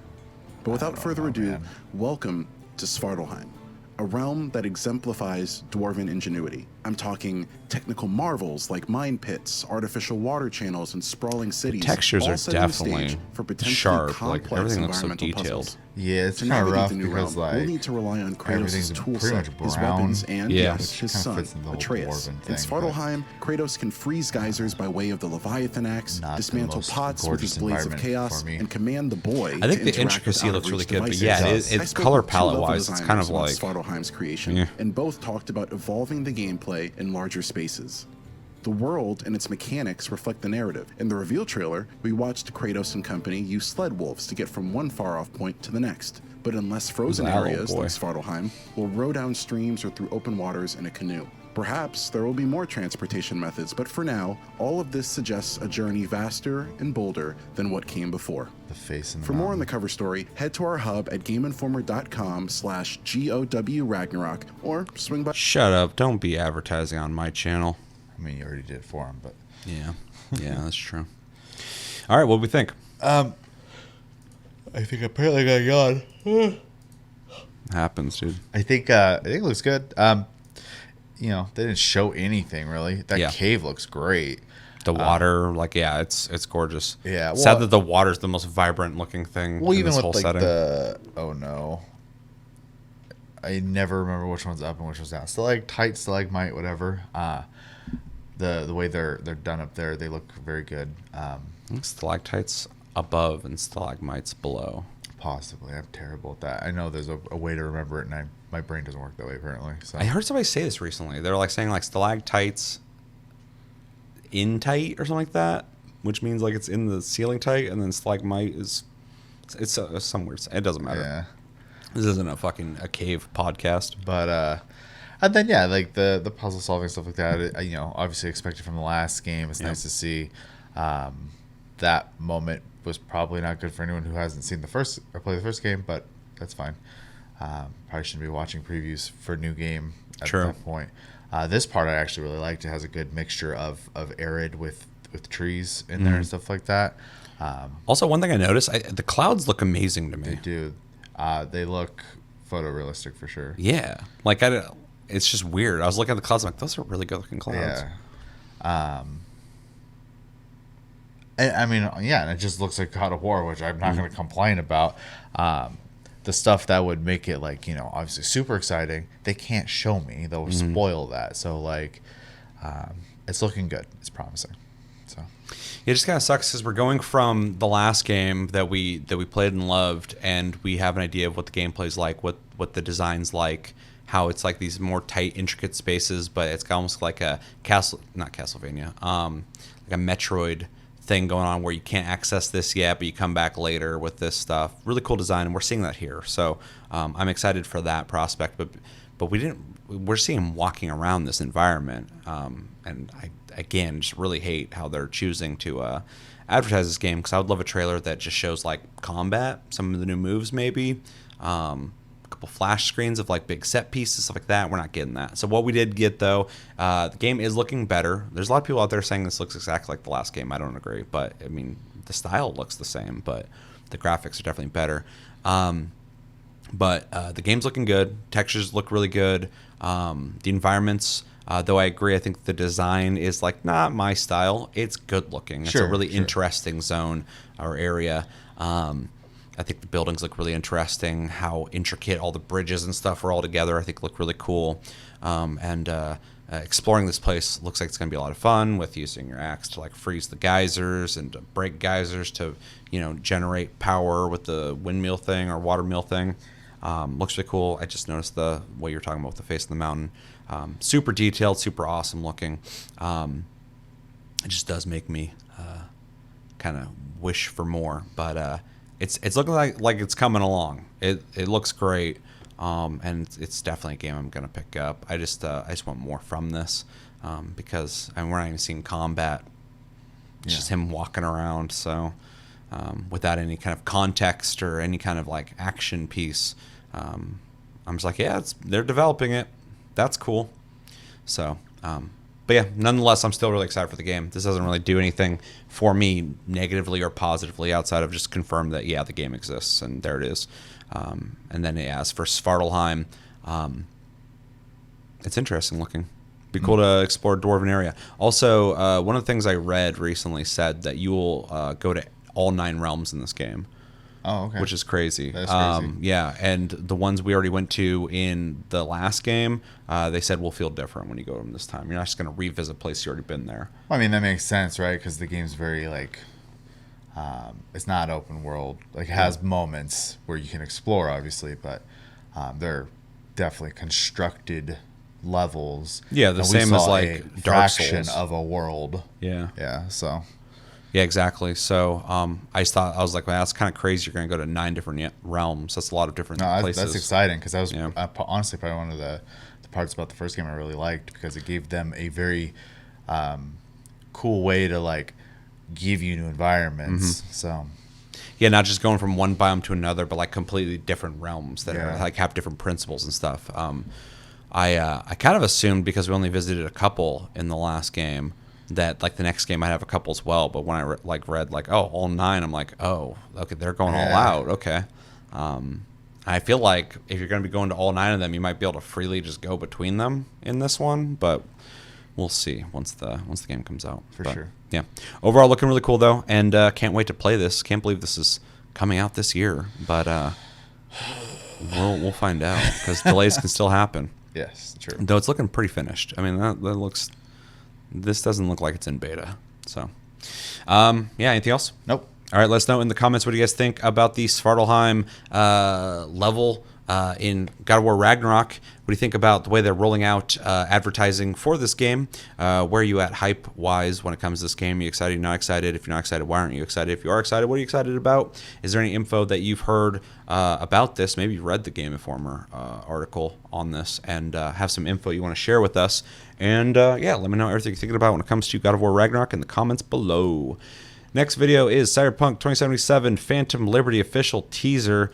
Cyberpunk has had a crazy existence since its released, and we all know the trials and tribulations they've gone through, and at this point I think the game is the best state it's ever been, and I do recommend you play it if you haven't played it still. I still have people going like, is it good? Should I play it still? Like, I'm like, yeah, dude, like they've done a lot of work with it. With that, they got an expansion coming out for it. This is going to introduce a new story. They do have Keanu Reeves coming back to play Johnny Silverhand. This will introduce a new district in Night City, and a bunch of new stuff. So we're going to watch this. But first, what do you think about Cyberpunk? You don't have to go too deep on that. And what do you think about an expansion? I enjoyed Cyberpunk. I did not beat it because I'm awful when it comes to sandbox games, and that's usually why I don't like buying them, because that exact thing happens every time. I never beat them. So, but I enjoyed my time. I think the world's very cool. You know, do I want more? I usually do. Like, especially when it's a type of sci-fi I enjoy. You know, there was, you know, a decent amount of like customization stuff like that, but I think that's probably like one of its weakest things is the lack of like customization due to like vehicles, your house. There's no like live-in features, right? You're just playing the story, and it's totally fine. That's one of the things that kind of lacked for sure. Yeah. But you know, I'm still waiting for someone to make a game where I get to like just live in a cyberpunk like place, essentially. So I was thinking about how there's no first-person shooters the other day. I was like, why has nobody made like a Cyberpunk first-person shooter? since like the 360 or whatever. Yeah. There used to be. It doesn't have to be the brand Cyberpunk, but like a dystopian Cyberpunk. Sure. There was Dark, something light. I don't remember. Blacklight. I don't remember. It was like a free-to-play FPS that was very COD-like. That was kind of neat. It had some cool systems, but it was like a smaller game. But I was like, somebody should make that. Anyway, I digress. I would say it's usually like modern takes on sci-fi and never like Cyberpunk and when they do kind of go in more of the fantasy direction, they usually do steampunk, and steampunk's fine. Yeah. So, but It's people gonna be love cool it. to play like like a multiplayer online like COD style game where you're running around and you have augments. You get to pick like perks, and you're able to use like something similar to like a mantis blade and do a finisher on somebody, or have an augment where you can jump higher than other people, or The closest thing you're really going to get punch is a Apex, I dumpster on think. somebody. Yeah. You can make a really cool game and no one's doing it. But anyway, you're talking about Cyberpunk. No, that's pretty much it. I had a good time with it. I do think maybe the expansion should be lost on me a little bit because I didn't beat the game, but Yeah. I'm glad it's getting something. I'm 'Cause wondering there was- where it will take place in the story, because there's certain endings that's like, how's this work? Yeah, well, and like they had mentioned before, like multiplayer mode, and I'm pretty sure that's been scrapped now. So, bummer. I heard it was scrapped, and then I heard it wasn't scrapped. Well, So we'll there's- see, I guess. Yeah, I have no idea. I don't know what CD Projekt Red's doing outside of, I know they're starting a new Witcher, not trilogy, but they said they already got like multiple games planned for a new Witcher story. So we will see. That makes sense. It's kind of their baby. So Yeah. Well, it did really well, and so did Cyberpunk, but there was not as much complaints about Witcher 3 outside of when it first came out and had bugs, but oh well. it didn't have the hype the same way though. I'll say Witcher was Yeah. plenty janky. Yeah. One Witcher built up to its popularity, where Cyberpunk was like, everybody instantly was like, that's Instantly. going to be the best game ever made. Yeah, which I people know gotta it. stop I doing just that. know it. Yeah, so briefly, I loved Cyberpunk. I beat it. I really liked it a lot. It has had some rough patches, like a couple rough things about it, but it's definitely a diamond in the rough. There's a game that people who were passionate made there that I think a lot of people should have played. So yeah, I'm excited to return and play an expansion with I'm assuming new guns, new gear, new district, new everything. Definitely exciting. It's a game that deserves more content. It's already got plenty, but they made this big world that they could definitely add to, and so I'm excited with that. I'm also interested in what they're going to do with the story. And yeah, I'll definitely be picking this up and playing it because I really like the original. So let's watch this. It's only 58 seconds, and then we'll discuss what we see. Okay. This is Cyberpunk 2077 Phantom Liberty official teaser. 3, 2, 1, go. Repeat after me. I, V. Oh, they're also not do supporting solemnly swear I, V. last gen anymore, do solemnly so swear that's over. Well, at least they came out and that said I it. shall yeah. faithfully serve the new I just remember United because at the bottom left States it of said America. PC gameplay. that I I'm glad shall they're being faithfully transparent. serve the new United States Love the of visuals. America. On behalf of all Americans, I thank you for your Sick-ass service. Sword. Taking that oath. Bad idea.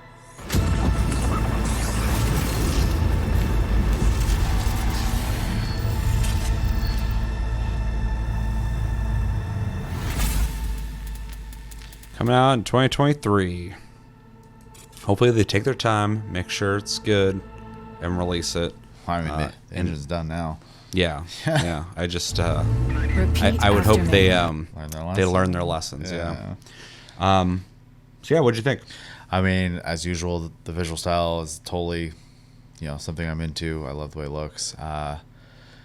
The little bit I got from this, outside of like story drops from it, is you have some new weapons there: the whip, the sword.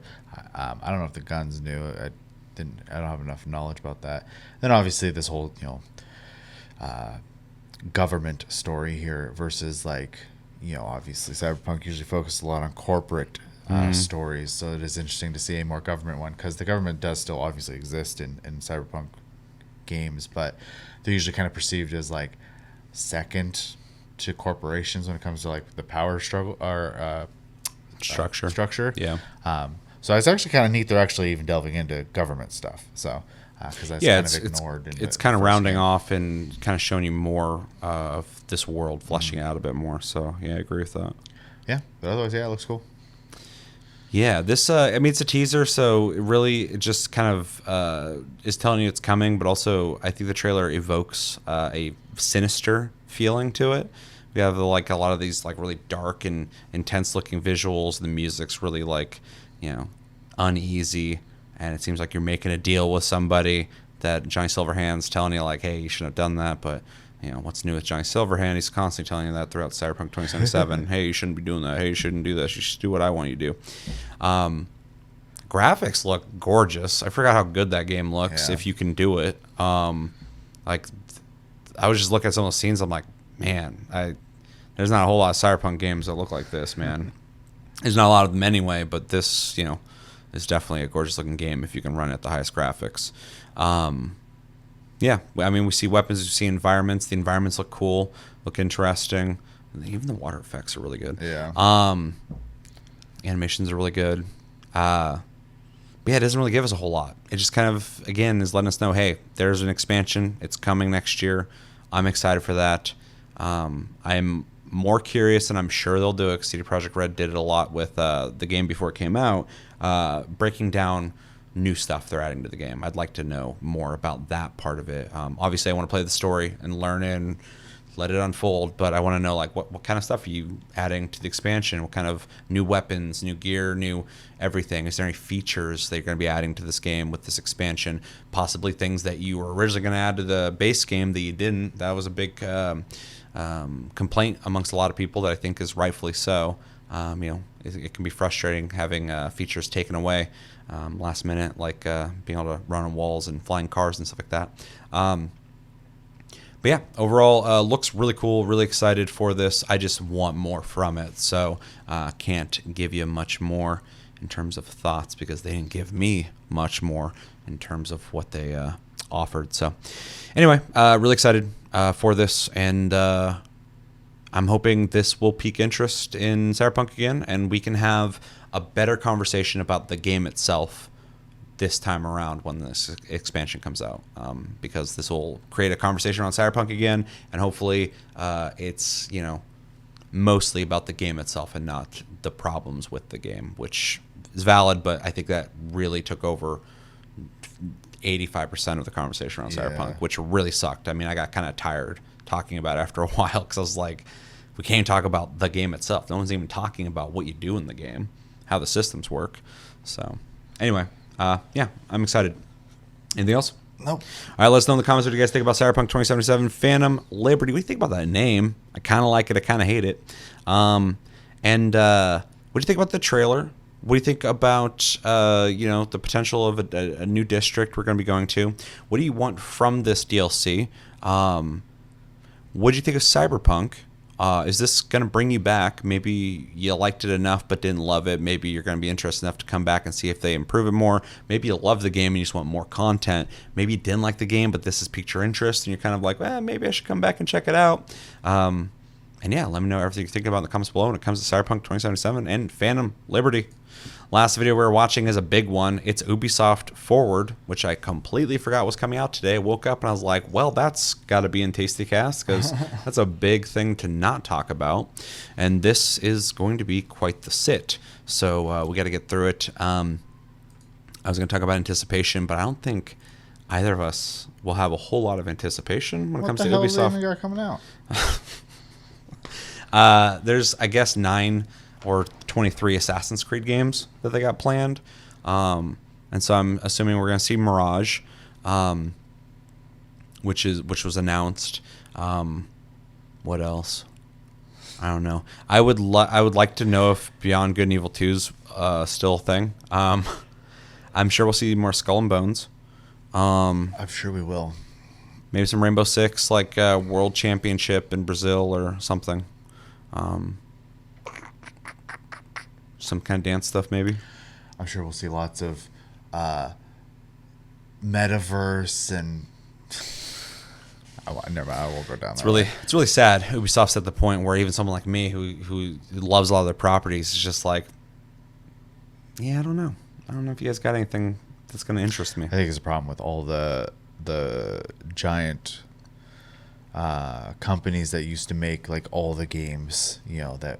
Oh, they're all in that spot now. Yeah, they're like literally nothing exciting coming out of any. Some people might argue with Activision Blizzard. I don't. I think they got nothing coming out. So, I mean, yeah, I kind of agree with that. I'm stoked about Modern Warfare 2 from Activision, but not like super hype like God of War or Elden Ring. Yes, I don't care about anything EA's got coming out. I don't care about anything fucking Activision Blizzard's got coming out. I don't care about anything Ubisoft's coming out. I want to care, but I can't because they just keep making the same stupid mistakes over and over again. Yeah. And so, like, I sit here and I play, smaller big dev games still, and then indie games.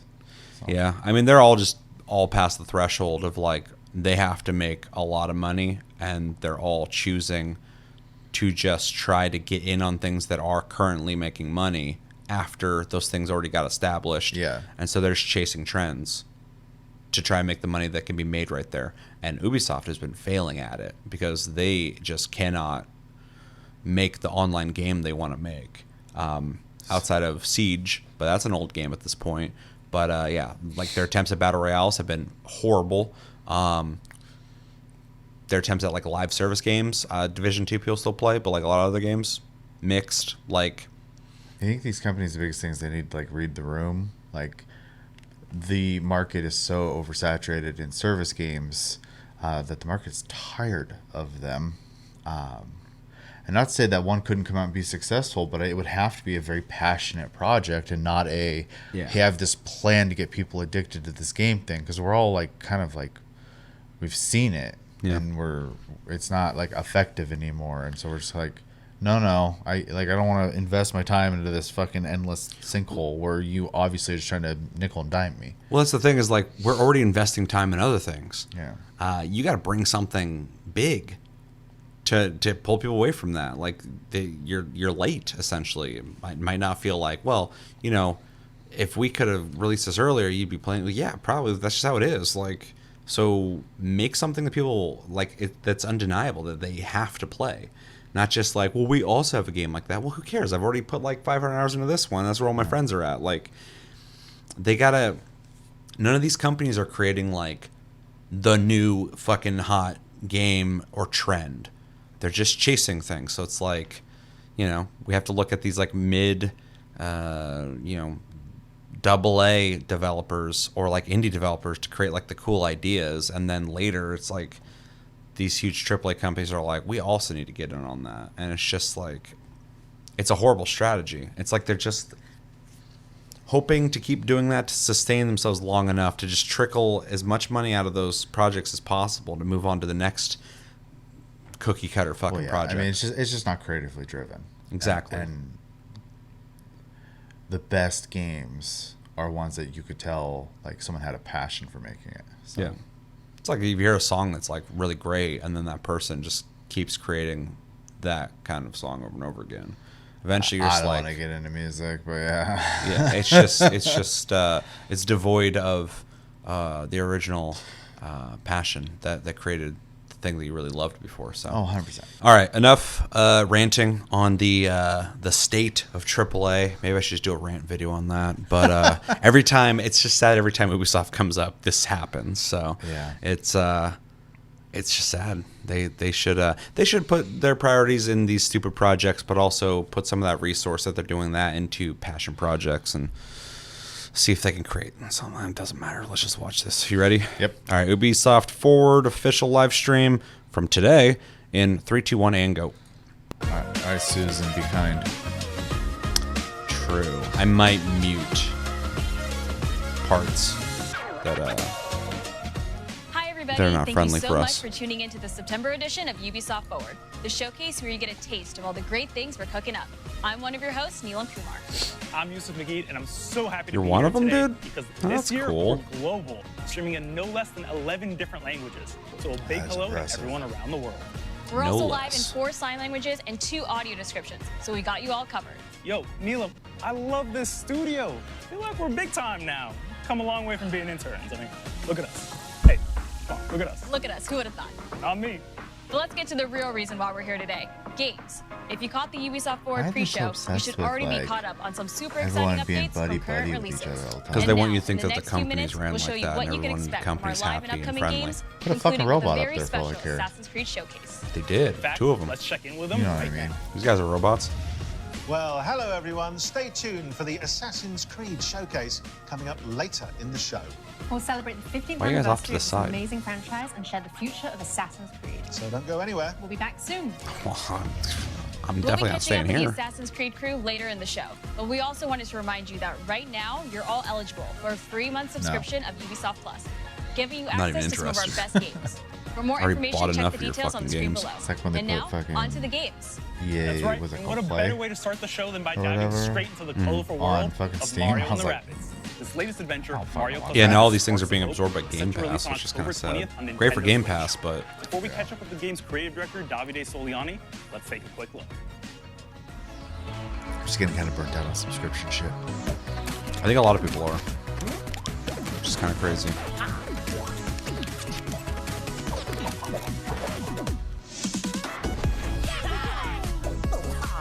Oh yeah, dude.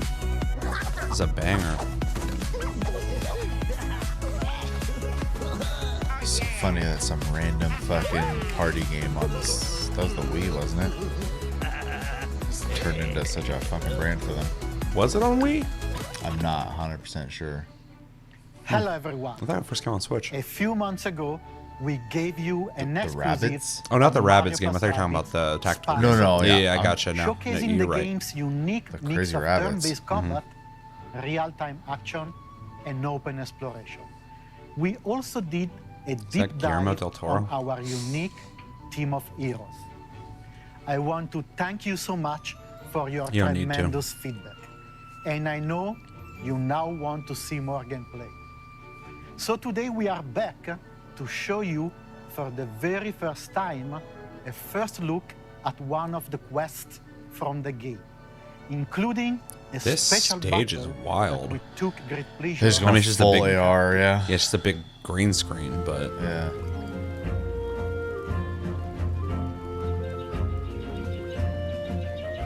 Hello everyone, I'm Faye, I think associate it was like producer. game footage, not Welcome final. to this new video about Okay. Mario plus Rabbids Sparks of Hope. Today, our heroes travel to Terra Flora in their Beepo. quest to save the Sparks. This was the first game.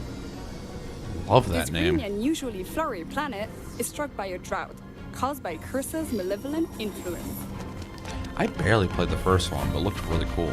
I played a little bit. It's fun. It's harder than I expected it to be for like a Mario game, but I have to realize it's a Ubisoft game. not Yeah. a Mario game. But, This looks good though, To graphically. help the planet blossom Clean. again, Mario and his friends must reach the top of the volcano. That To thing get gives there, me- they will yeah. have to find their The way reason to I'm the not being so central negative station necessarily and about take this the Wiggler is train. Nintendo characters in it. There's no way Nintendo was just like, Terra what you Flora, want. like They're all the definitely planets looking on at Mario it. plus It Rabbids it gives confidence when It's Nintendo's packed involved with it, because collectibles Nintendo to still gather, hasn't sold their puzzles soul. to So solve, and wacky NPCs to talk with.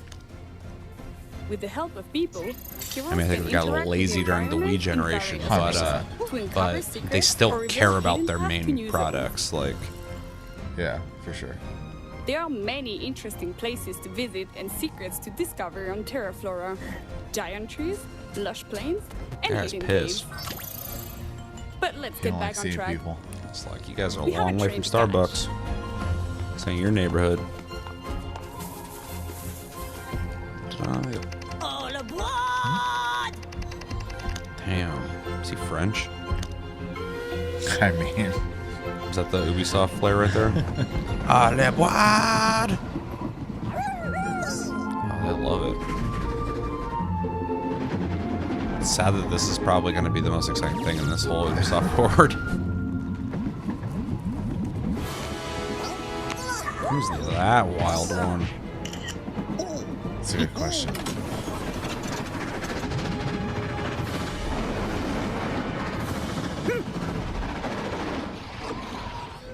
Mario's just like, good idea. Speed up.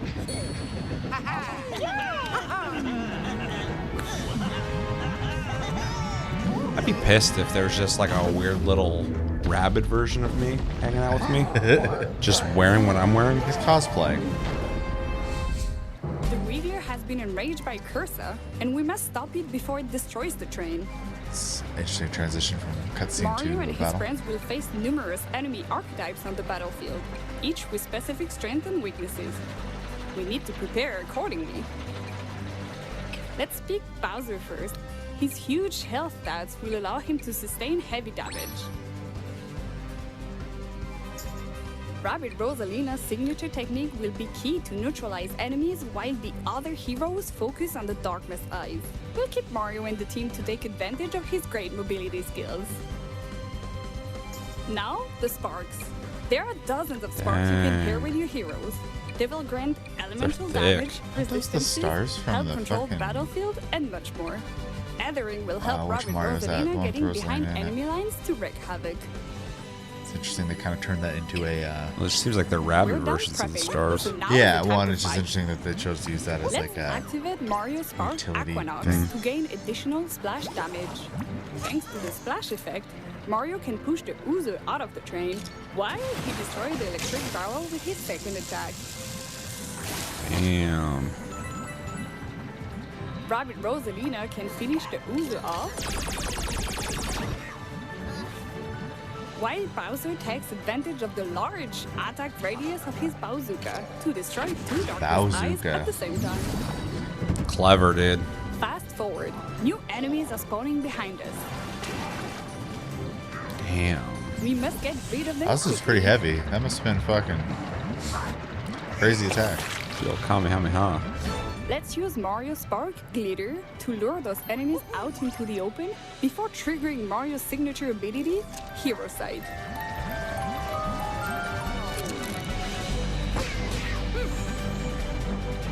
Oh yeah, I forgot that weird slide thing.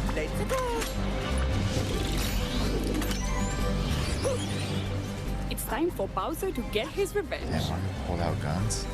His landing damage ability, sometimes you gotta, combined with the devastating power of Zephyr Quake, his Shockwave Spark, this looks pretty fun. Sport Fire will make short work of this group of enemies. Yeah, maybe I will. Teamwork and synergies are key to gain the upper hand in That's battle. for Switch. Yeah. Now that the back of the train is clear, we must reach the locomotive to destroy the Darkness Eyes on the Wiggler's back. This won't be easy, as the lone wolves will react by shooting any moving hero coming into range. I recently bought, because it was on sale, the Gears of War tactical game. Oh yeah. Because it was like surprisingly like really good. I played on Game Pass, but I don't play games when they're on Game Pass for some reason. So like I just bought it. Stealthy move with Rabbit Rosalina. That's why I don't have Game Pass. I never use it. Her spark, weird. Ethering, can turn her invisible, allowing It's like her I'm to paying approach less, the lone wolf but I'm not safely. playing the game, so it's like... Now that we are close to them, That's what they want, though. Technique and Yeah, neutralize them I've been momentarily. paying them for months. Yeah. I don't use it, so I'm literally just giving Microsoft money. And you're not using the resources. This will allow Mario to approach safely and focus on the It's like having a gym membership and not going to the gym. It's just like, I'll go, I'll do it. A few more turns have passed. Only two Darkness Eyes Dang, remain. love but that new guy. powerful enemies have spawned, and even Bowser cannot withstand their powerful attacks. We have only two heroes left, and the last Darkness Eyes are far out of attack range. I like that it's not just a battle happening, Mario can but count also on his like it's like a iconic stomp boss attack situation and where there's jump like a from one enemy to the mechanic other where you have to get rid, before like you have to get delivering rid the of the final things. blow. Yeah, and this is more than I remember mechanically, but like Yeah, this looks way more the advanced. first game, like the amount of shit that was happening in combat, I was like, wow, this This is it. The not Wiggler just a is simple defeated, strategy and our game. heroes So. can resume their journey. I hope you It's enjoy also neat this there's like very an element special of like battle. platforming That's all for now. in the movement too. Like he was able to launch himself in the air and fly. I hope You you can also do that also slide, enjoyed too. You can do a seeing little bit of an damage as old you're friend passing by from people. Nintendo It's pretty there. cool. This was only a first taste of our new take on combat. It has intuitive said gameplay first taste with of huge our tactical possibilities. Thanks to the taste. multiple I thought you said combination of taste twice, sparks but I said and take. ingredients I forgot what I was even available trying to in say. the I was like, game, what did he I said say? mini anyone stroke for a can second. create I know. combos as marvelous as I'm just they trying are to keep up, man. powerful. I'm just trying to The release is know what he's almost talking there, about. and we are hard at work to polish our game and deliver the best Mario Plus Rabbids experience on October 20. So a month from now. We cannot wait for you all to discover this brand new adventure. And that's not all. We have one more big thing to reveal. Hi, Captain. This cosmic journey will not stop at launch. We have so many wild ideas that we want to explore in the coming year.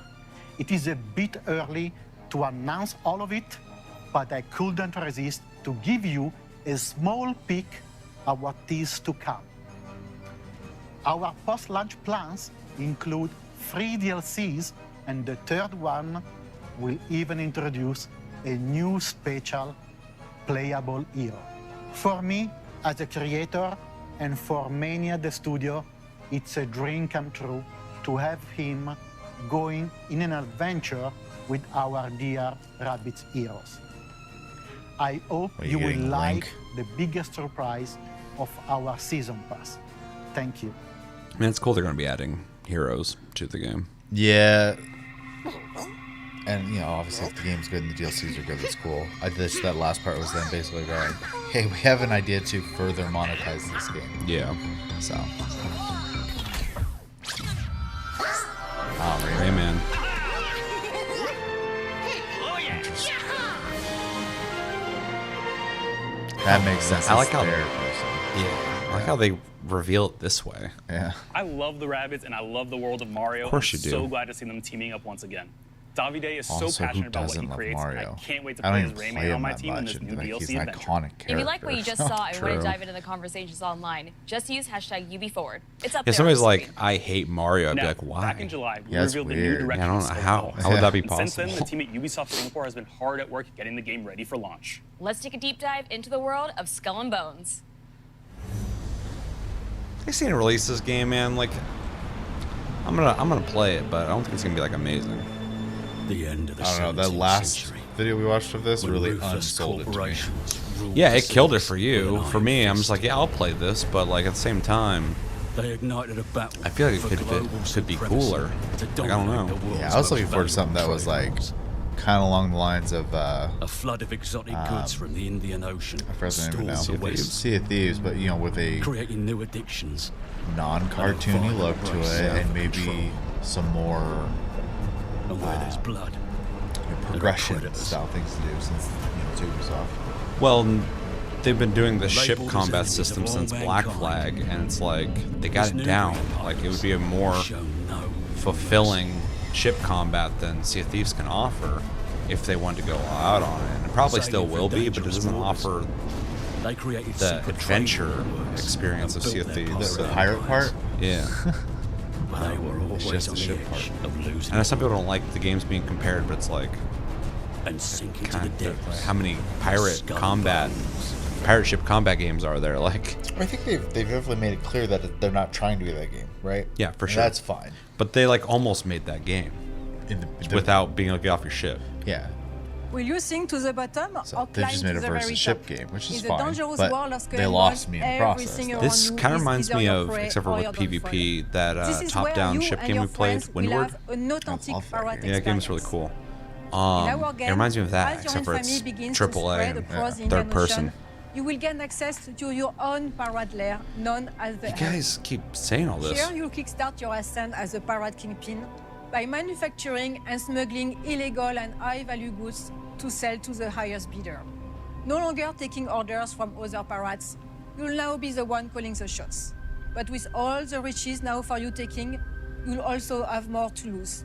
So beware, the vultures are circling, biding their time to strike you down. Will you fend off pirate Has a rogues, thick accent, eyeing holy your crap. cargo as you extract your contraband, or undone rivals who want a piece of your pie? Maybe you'll plunder forts for their stockpiles touch my and pie. flood the black markets, or even go Pirate on pie, treasure dude. hunts to dig up valuable hidden stashes. We've been gathering your feedbacks through our insider programs and other channels. It's an ongoing process that helps us shape Skull and Bones. Here is what some of our participants have to say about the program. Greetings, pirates. Captain Flint here. My name's Sam, more commonly known as Mr. Stainless. I'm Brill Dane. I'm Fuzzy Ball. My name is Spamos. My name's Hippo TC. My name is Mixelplix. This is Veledron. Charging Charlie. Crispy Tater I don't know Tot a here. single one of I these joined the people. Skull and Bones Insider program back in 2021. I've actually been part of the Insider program ever since its inception. I have sailed, plundered, Bragging? and pillaged my way through multiple testing and feedback sessions. The play tests that I've been doing have been a lot of fun. One of the things that I enjoy about it the most is streamlined feedback feedback actually reaching the developers? The developers are passionate about this game. I get to connect with other gamers who are just as passionate and excited about Skull and Bones as I am. Talk about Skull and Bones, though. I'm so excited. We're just months away. Dude, I get they want to be like, think there's something for everyone. So I'm really we eager to represent see the community and we have a good all the relationship with the final versions of community things and brought we into the like game. people and people at Ubisoft love each other and we got a good environment to work in. It's like, dude, that's that's awesome. Take 20 seconds at the beginning of this whole thing, just say that, and then just let's get the gameplay going. I don't want to see a bunch of random people I don't know talk about how they're stoked to be in this insider program that I couldn't give a fuck about less. As in the pirate tales of old, you will always find a ship at the center of the story. Pacing on this is one so terrifying not that it, most will Chief. flee on sight. That is what we want for our pirates. Your ship I like French is your accents, so it's entire fun world. listening to these people talk. It is where your success will be decided and how you will be recognized. In Skull and Bones, I'm glad it's to fun build for a you. unique I'm, ship like, that struggling. inspires fear onto your enemies, Just read. there Well, I are am. 3 steps. You watch anime? Step 1. I just think pick this your is a French weapons and anime. ammo. This We will make or did this break before your where battles. like there were subtitles and I was like, I wish there was subtitles. I I was reading them the whole fucking Carrying time. armor that rips your enemy sails apart. Yeah, it's slowing been them such down like for a easy kill. because me and you My obviously grew up favorite is watching crushing as it you deals know, a foreign things foreign in movies, general. yeah, anime, Step all that kind of 2. stuff that like Choose your even armor. nowadays every With once in a while our talk to games, somebody's like, you weapon know, counter like system, reading there subtitles. will I'm be like, an armor that I can forgot that was counter even like an each damage opinion. type. Yeah. Like because I That's don't even how notice we keep subtitles half the tension time high anymore. Lastly, You definitely get used to it's them. the I'm like look of your trained ship. to just Put on your ambly scariest look at it and weapons just look head right out back at what I with was a looking ship at that and is stuff. instantly recognizable. Making I had a this quick conversation about that adjustment will recently, transform you about the from subtitle thing. I sneaky was like, I haven't heard that in a smuggler while. to hard-hitting hunters or swift traders. Anyway, they're talking about a video game. Now, when you are out in the open sea, they? it's always best to have a friend or two to watch I your thought back. we were selling In it our still. PvP world, you can choose to She's not even switch talking off about the game, PvP she's just to talking about prevent people who work at any friendly Ubisoft. fire as well. When we're out in the open Lastly, sea getting treasure, our game we all will be really enjoy cross-play each other's as such. company. So you can pirate with your friends no matter what platforms they are on. That's the Until most then, interesting part bon for me voyage, is to play this and see with you people. all I think is soon gonna be a lot on of the fun. seas of Skull and Bones. Well, they also, and this is going to be mixed obviously depending on what camp you fall in, but they did say you could toggle off the PvP so that you don't have to first people if you don't want to, which is good. It'll allow more people to be interested in playing it. We'll play the villain. But for the PvP-centric people, they're going to find it frustrating. PvP people are gonna find it frustrating. Yeah, because you can toggle off PvP. Oh yeah, okay, yeah, gotcha. And so it's the same thing when the Elden Ring co-op mod came out. People were bitching because they're like, "Why you, it's just part of the game." Well, yeah. They don't want to do that though. Well, and once a mod can be made and someone has made it, the conversation's over. It doesn't matter if you think it's the way it should be played. Somebody decided that's not how it's going to be played. So. Well, and mods and I would say indie games are developed because there's something missing. So. As long as it's not doing anything negative to the game, I don't care. For sure. This did absolutely nothing for me when it comes to Skull and Bones, but I probably will still pick the game up. Yeah, I mean, the only thing I really got from that was the toggle thing, which is good, especially for people who were interested in the ship combat that they developed. You know, now they don't have to. They can play it however they want. If I had to play PvP, I wouldn't mind because I'm like geared for that mentally. Sure. But I almost don't want to play PvP because I feel like the combat looks like they're gonna be spamming a lot of shots nonstop, and if you have a lot of people in one spot just circling around unloading, it's gonna be a clusterfuck. Yeah. But it might be like that with PvE too, so I don't know. Guess we'll find out when it comes out. I bought this, played it a little bit, and never touched it again. Well, now it's got all sorts of stuff. It had already too much stuff. I was looking around, I was like, dude, I feel like I'd be playing this game if I knew people played it. Probably. It's not a fun game to play by yourself. It's definitely more of a social thing, Yeah. I'd say. I had the most fun with Steep, I think, when we were playing it for Plus Club, and some of us and people in the community were playing.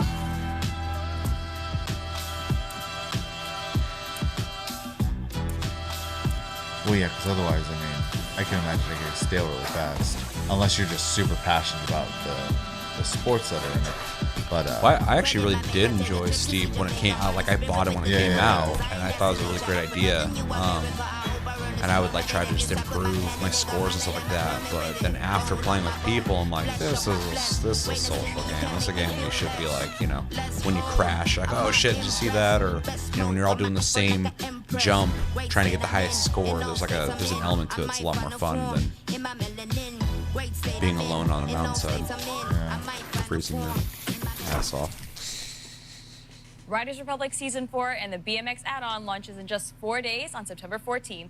And guess what? You can play Riders Republic for free on all platforms. Details are below.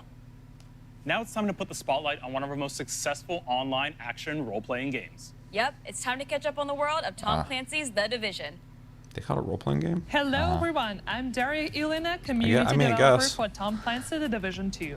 After more than 3 years, Tom Clancy The Division 2 is still It's weird how when The Division was coming out, they kind of advertised this like this tactical survival game, and now they're like, it's an online RPG. It's an online RPG. We introduced Countdown, an all-new 8-player PvE endgame mode. Hey, what kind of game is it? Plus the brand new progression feature expertise, giving you new ways to progress your agent and further increase build variety. Legit though, when we were playing Division 2 a couple months ago, it's the Division still 2 fun. scheduled to receive 2 more major updates this year, Season 10 and But I Season am 11. kind of at the point where like, You will be able to I'd enjoy like a Season Division 10 3. price power in just a few days. It will introduce additional difficulty modes for Countdown wonder to if they'll push your show squad that to the limit, there's like add an array of I don't care about the longer-awaited mobile one. quality of They got life like a mobile changes Division and set game you coming on out, the but then they path also to have something uncover called the like growing Home. alliance between Natalia Homeland or Sokolova something and like that? General Anderson. And when it I comes was to wondering what the hell ensuring your that is. agent looks the best for the new Manhunt, we've got you covered. Shape Paragon and Dark Path April events are packed with a variety of new outfits and vanity to give your agent a unique look. To close out 2022 for the Division 2, like this is pre-recorded and Season they're like 11 will lip-syncing. continue the Division story, not only introducing new Manhunt targets, assume she's but just also reading a some script familiar right now, faces so. and a new ally. It will also feature a brand new PvE mode, her hard expanding drive, the dude. variety She's a of fucking- activities she's a and robot like the rest of playability them. in Or the game. fucking, what are We'll those share things, more the details about teleprompter, all yeah. these features later this year. Now we want to Especially how she reiterate said our that. commitment Later to the this year. long-term future of the Division 2, which is fully supported by our talented developers from Ubisoft teams across the globe. With this in mind, we're happy to announce that we are committed to and have started working on The Division Year 5. The future is bright for The Division 2 and for the Division franchise as a whole. Now I'll hand over to Carrie to introduce you to Tom Clancy The Division's Heartland. Oh, Heartland. Over the last few years, the team at Red Storm Entertainment has been hard at work creating an all-new experience Storm still set around? in the world of The Division. You've already rebuilt operations in Manhattan, you've responded to the call in Washington, D.C., and now you're needed in the small town of Silver Creek, I right in fucking the dare heartland of DC to America. try and call me. I ain't Today answering we're shit. excited to share a first look at Go the to game voicemail. and some I'll text updates you from if our I need to. studio. Here's our creative director, Keith Evans, to tell you a little bit on what to expect Yeah, in the what is Division it? Heartland. What is it, goddammit? Hey everyone, we're so excited to show you Heartland, an all-new standalone adventure in the Division universe. The teams poured their heart into this game, and we Why? can't wait to share it with you. Welcome to Silver Creek. I'm Keith Evans, creative director in Heartland at Red Storm Entertainment. We've been involved here at Red Storm with the Division going back before the first game launched. Our partnership with Massive Entertainment made some games that we love. We're so excited to bring something new to fans of the franchise. Heartland's a free-to-play survival action shooter set in the Division universe that features streamlined survival gameplay and a beautiful new world to explore.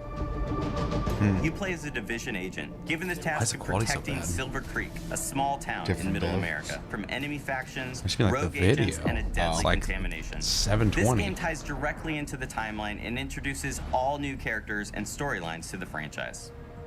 Heartland feels fresh and distinct while still feeling at home alongside the other amazing games in this I don't universe. like this free to play. We can't wait to have you join us in Silver Creek. Accessibility is king for monetization. God, Ubisoft is just like, let's just Follow burn the our company official down, Division dude. social channels to learn more about I mean, the hopefully journey the team it's has taken fun, right? and the I hope so, important but it's gonna have a role of player fucking battle feedback and pass. It's gonna have all this evolution of the Heartland microtransaction experience. bullshit. It's not gonna feel And register premium. now for upcoming upcoming And it's gonna be tests like, at make the sure to Division come back every day to do your Heartlands.com. dailies, and then come back and do your Finally, fucking a few weeks ago, weeklies. we welcomed a new entrance Make sure to in buy the Division currencies. franchise on mobile, Well, the you Division know what it kind of feels like Resurgence. to me? Boring. It This almost new feels opus like, brings the what acclaimed was that, AAA Metal Gear, experience to mobile with the addition of a new storyline, the zombie factions, one. and much more. The team is hard at work preparing what comes next. Not so really it's our zombie, great but whatever. pleasure to be able to give you an This update one on you the build a game. base and you keep We wanted people to out take of a it. moment to and- thank everyone who has participated in the One they did closed after alpha, Kojima playing left. solo or cooperating with others to complete Metal the Gear taste Survive? of the game's Yes. unique Yeah. campaign and open world activities. It feels like the Your same kind of feedback like has thought been process of priceless just as we keep making fine-tuning and improving the game. something. Today, we're So, happy to announce that a disconnected. closed beta test is coming this fall. This will be an opportunity to play the iconic conflict PvP modes and for the first time on mobile, the Dark Zone. We leave you with a look at the trailer.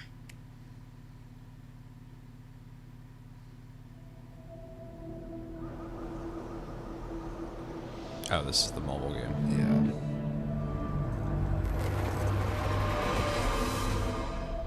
Which is an instant. I don't care for me, but there are a lot of people who play mobile games. So Who? Where are they? Kids? I don't know. I don't know anybody who plays these games.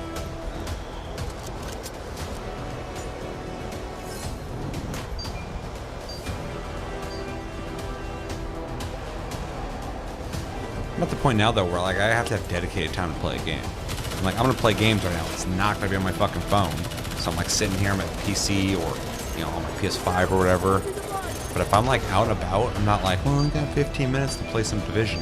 Seeing people stream both Call of Duty and Apex Mobile.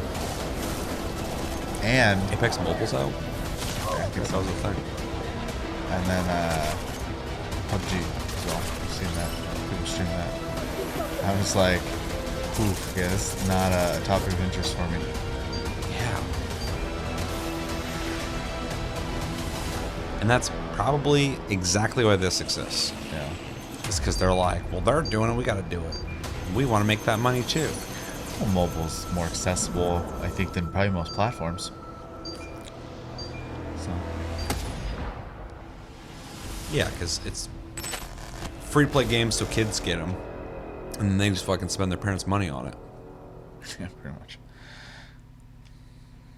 We're super excited to see the Dark Zone coming to mobile. If you want to get a chance to test it out, I'm not. don't forget to register now on the Resurgence website. Oof, I want that sweet, sweet multiplayer action in the palm of my hand. You ain't gonna play Speaking it. of which, there's another iconic multiplayer game that was recently announced, Rainbow Six Mobile. Let's take a quick look at what the dev team have in store for Sick, us following dude. their successful I like closed alpha test. Maybe we shouldn't have watched this. I like how we're watching this just complaining. I mean, I think that alone says a lot, but.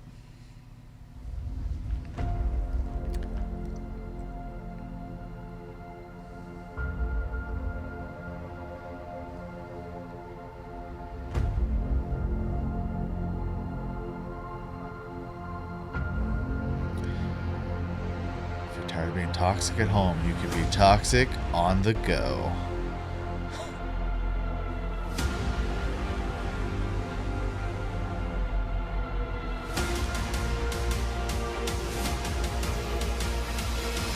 I was about to start playing the Battlefield song.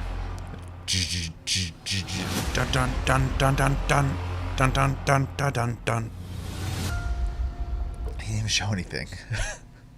That was literally. Hello, just an everyone. announcement. So you're gonna play a lesser version of an old game on your phone? It's been a big, exciting year for our game. Where the hell's with the worldwide goddamn Beyond Good and Evil announcement 2? our first closed Just alpha answer that. Taking place earlier this year.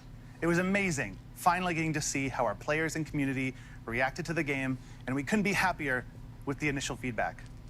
Rainbow Six Mobile is a free-to-play game designed from the ground up specifically for mobile devices.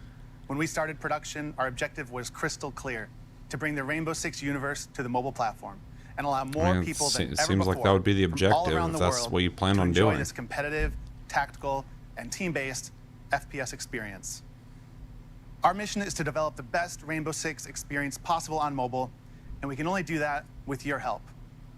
The dev team and I first want to thank I wish our community we could for come all to a your support and compromise feedback where all during these our closed alpha. free-to-play games We that are took just that battle feedback to heart, passes and we've made many microtransactions, improvements. you And it's make not just the those core but put them on gameplay, mobile. but our For the menu people who want systems that and user and want to play on experience, mobile, then it's just matchmaking and round-around out of my flow, site. I don't and gotta many deal other with it. And then make the adjustments that premium improve games the overall where I'm playing experience. games at, All and thanks to you. I'd be happy And because now, then I don't have to worry today, about the mobile or I'm the very free-to-play happy to shit. announce that we are entering a new phase for Rainbow Six Mobile, the beta test.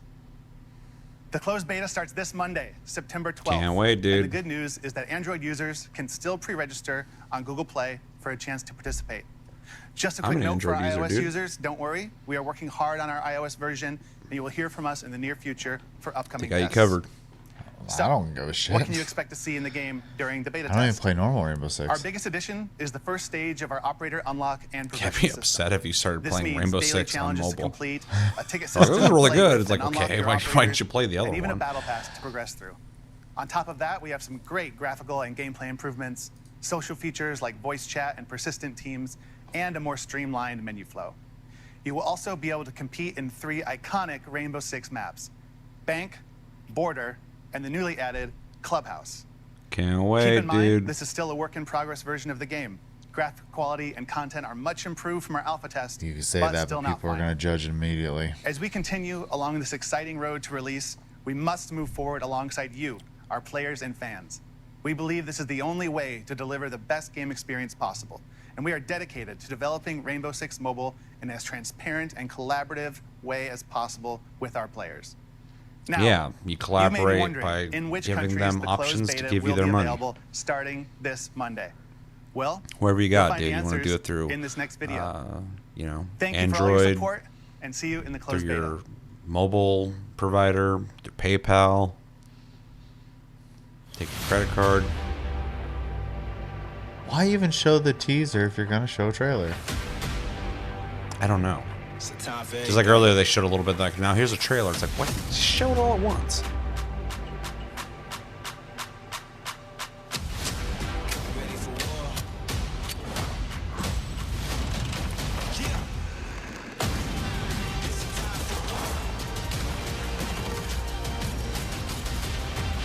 I like that, just the intense music and all the shooting stuff, and it's just like somebody's going to be on their little screens. Slowly and stiffly moving their character around with auto aim assist shit. You can use the controller, I'm sure.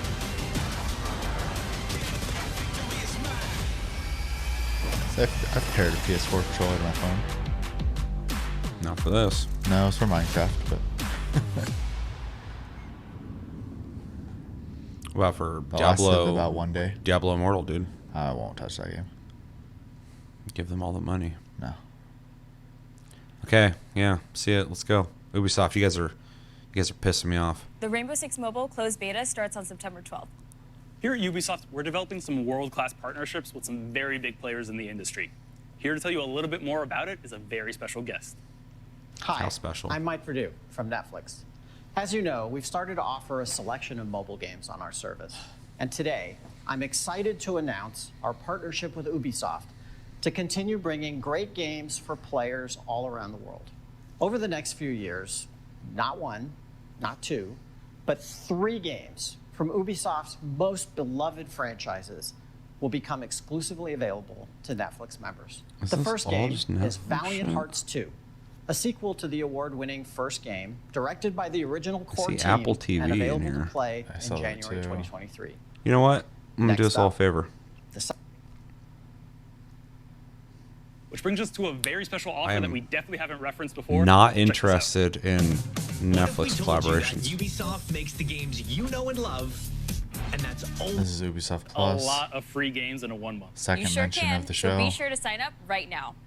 Next up, we have an update that I know Trackmania Okay. fans are going to be They're talking excited about about. games again. Okay. We think you're really going to like this next trailer. I'm about to say I can sit here and bitch about the mobile stuff. I'm not here to watch TV commercials? TV commercials and subscription stuff. Yeah.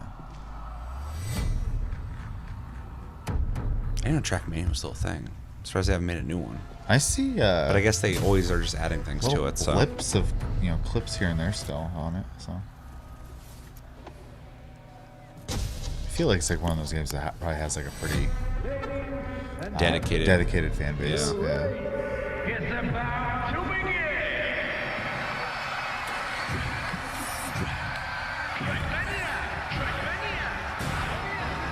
might be the only game that's keeping them afloat, dude.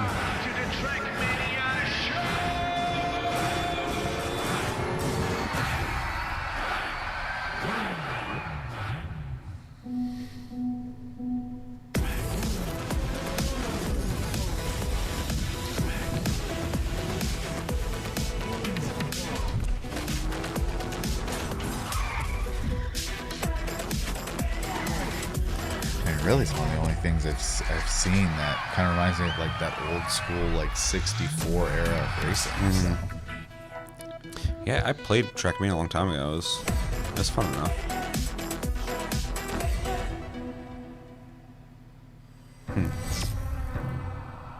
So it'll be on everything, literally. Thought it was. Guess not. Yeah. Hello everyone. I'm Augustin De Vita, producer on Trackmania at Ubisoft Nadeo. To the excitement of its 10 million fans, Trackmania is back on consoles and streaming platforms early 2023. And the first bit of good news is that crossplay and cross-progression will be available across all platforms. There's progression? PS4, PS5, Xbox One, Xbox Series, Stadia, and Luna. Dude, I can't wait to play on Trackmania is Stadia free and to play Luna, dude. I with forgot no Luna's even a microtransactions. thing. But we do offer I two think premium you access get it for that having unlock Prime, even more so. social and community features. Do you? You will still You experience might. that same adrenaline rush on extraordinary tracks, be it solo or online with hundreds of live opponents. We have lots of features to keep you racing. There's a new seasonal official campaign every 3 months, esports events like the Cup of the Day with thousands of players, the Track of the Day which highlights our players' creativity, and you can team up with your friends to play in the Royal or Ranked game modes. And that's not Ranked. all. The Trackmania Ranked. is the best place for creators to unlock their full Where's imagination. Ranked mode at, dude? With its industry-leading and powerful track editor, featuring thousands of blocks and items. After its PC launch 2 years ago, the game is stronger than ever, with 280,000 I think one thing I don't like about tracks how created by Ubisoft does their players presentations now is they... The great news is that Because the these last like tracks 3 of them, I feel will like be this has all been available the from same day thing. one Is on the they console and sit down and have a cloud fake versions. conversation, they give you a With Trackmania teaser, Clubs, and then they we bring are someone out to offering tell deep you their social life features story, within the game. and then they show you With car skin gameplay. customization, And it's like private the rooms, way it's as well as fragmented, it's campaigns just like and the flow competitions sucks. organized Like by the I players appreciate that they're giving for you the like a players. shitload of info, but We're like the looking format forward is to just like reuniting the complete Trackmania community in one single world. I don't know. I feel no like matter I'm an where and how you investor at a play, meeting, and they're trying to starting early convince me 2023. why I should invest Welcome in to the their club. idea. Yeah, I see that. I also love kind Lucian of hate Trackmania. this I like can't constant wait to like hop online floating and play against all camera my and then friends. I'm sure the both them of you will switching have a to a great still camera thing Well, as then if this necessary. is like Moving on. Let's jam out I to our don't next even release. know, man. It's for Rocksmith Plus, right? Sure is, Neil. They're just putting a if you've lot ever of, dreamed like, of learning the guitar, Rocksmith Plus is for you. production into something that probably doesn't need that level of production.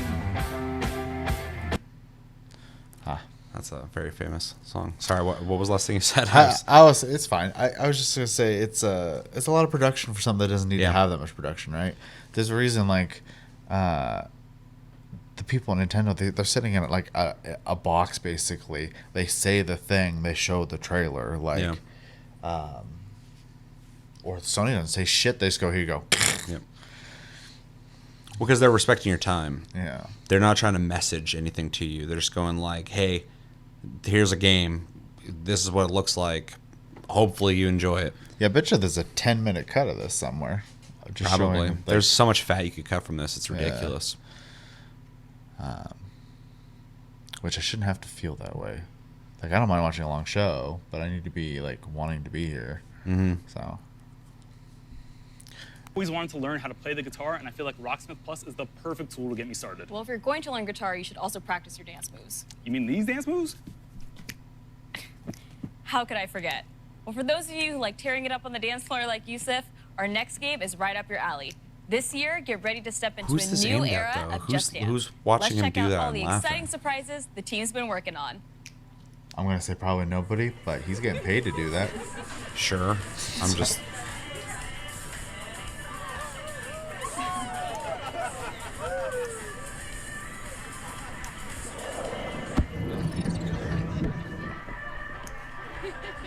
Is that Wilson's girlfriend? Yes. What kind of song are you going to play, dude? Oh, shit, it's The Ring. This is spooky.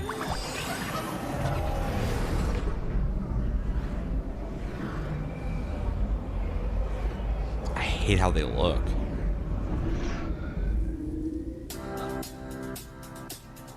Nope. JT, dude, you're gonna play JT on my channel? That's risky. I didn't even know that was who sang that song. So yeah, for anybody watching, you can see what we're looking at. For anybody listening, it's just a Just Dance commercial where people are hopping around, and the one guy's like blue skinned, and the other person's like a glowing white color. They're a clown. They look like a clown. They look like literally clown royalty. And then it's playing some Justin Timberlake, so that's why you're not hearing sound. Because I know I'm gonna get dinged for that. Because Susan. Yeah. And yeah, the energy of this Ubisoft Forward is just kind of low. Kind of just waiting for, to see some Assassin's Creed Mirage. See what the hell they're doing with that. Man, the people who make Just Dance must do a shit ton of drugs. Somebody does, for sure. Whoever was involved with this. Are we free? And I'm the senior producer on Just Dance. And I am Matthew Tompkinson, creative director.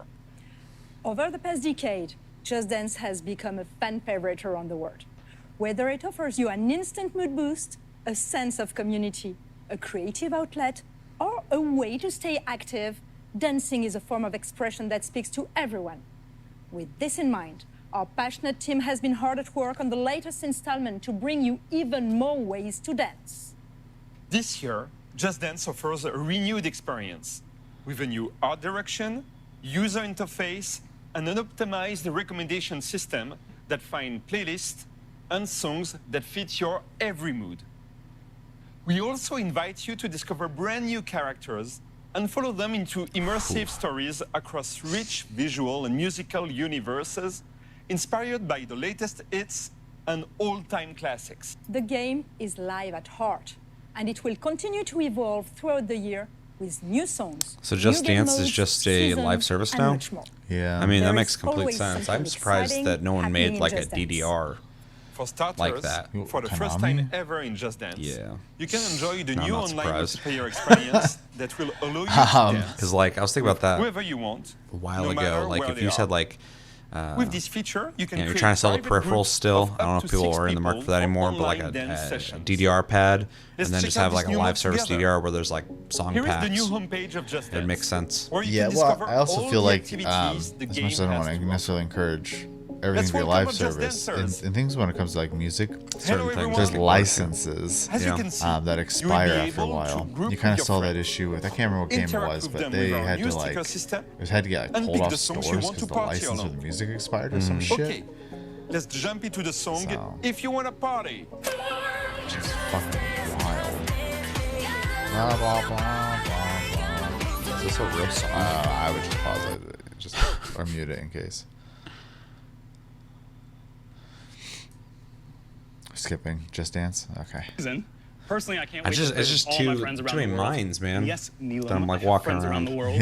Anyway, Just Dance 2023 edition launches this holiday season, allowing you to finally dance with your friends wherever they are on the planet. As you might know, 15 years ago, we released a game that changed the world of video games. You With did? Assassin's Creed, we introduced the new gaming did universe that? capable of transporting you back to It's the not the same Crusades, game anymore. As Altair took assassinations to the next level. I'm really curious about the And game now, Jade thanks Raymond's to you, working on 15 years for I think later, Sony. the brand is more alive than She ever. was This is why we around created a for deep when dive the into the first world of Assassin's Creed Assassin's came Creed out. to show you where the brand is going in the I think future. And we her, even have several surprises and Like announcements dev for you. team is working on like And a now, shooter who or better to something introduce for, a showcase for like this PlayStation. I think our I vaguely CEO, remember that. Yeah. I'm really curious about that. Because when they're talking about how they revolutionized things or changed things in game, I'm like, yeah, the first Assassin's Creed was like a big deal when it Hello first came out. everyone, and thank you for joining us There's for the this motherfucker edition himself. of Ubisoft Forward. I would like to there congratulate forever. all Ubisoft teams around the world for their tremendous Yeah, work he just stays the bringing same these looking. incredible games to life. He's got the and money, to too. all the players watching us, thank you for the passion Fucking you have for our games. using all that baby blood. Creating memorable Keep himself and young, dude. unique experiences is what drives us every day. Speaking of passion for games, we are celebrating 15 years since the first Assassin's Creed. Altair, Ezio, Arnaud, Bayek, Cassandra, Eivor, many of you have lived memorable moments with these characters, making history your playground, learning, challenging yourself, and most importantly, having fun. With your support, Assassin's Creed went beyond a collection of games. It helped shape the face of the video game industry. Is this the studio or and his house, became dude? an inspiration This place is for schwanky. players It's and developers absolutely around not the his world. house. I would love if that was his house. Let's see Just what's has next Ubisoft in this memorabilia everywhere. fantastic universe. The motherfucker probably don't even want to think about Ubisoft when he's at home. Probably. So.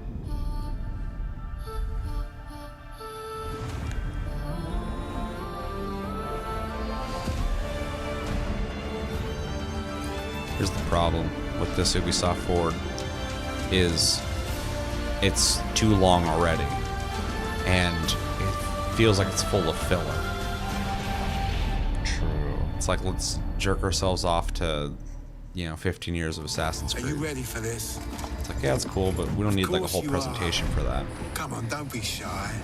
Maybe the second one. Don't let a fancy suit impress you. Don't let 1,000 fancy suits impress you. Don't let anything impress you. Especially celebrating Assassin's Creed as like a collective is really weird, because you have people who like the older Assassin's Creeds, you have people who like the newer Assassin's Creeds, and then you have people who don't even agree what ones of the newer ones are the good ones. Yeah. Because a lot of people think Origins is the best one, and a lot of people really liked Valhalla. Everyone seems to be kind of like, Odyssey was cool but too big. And then some people were like, I want to go back to the old school games. And then a lot of people are just like, Assassin's Creed 2 is like the best. And then you have people who are like, Black Flag's the best. It's just funny to be like, the series of Assassin's Creed. Like, yeah, you guys have done so many different things with it though. Like, you have like different fan bases. For one property. It's really weird. Face the invisible, the impossible, the unspeakable. Welcome to the greatest. I wish they'd do something like Unity again, only not be buggy, because the multiplayer component of that was pretty fun. Yeah.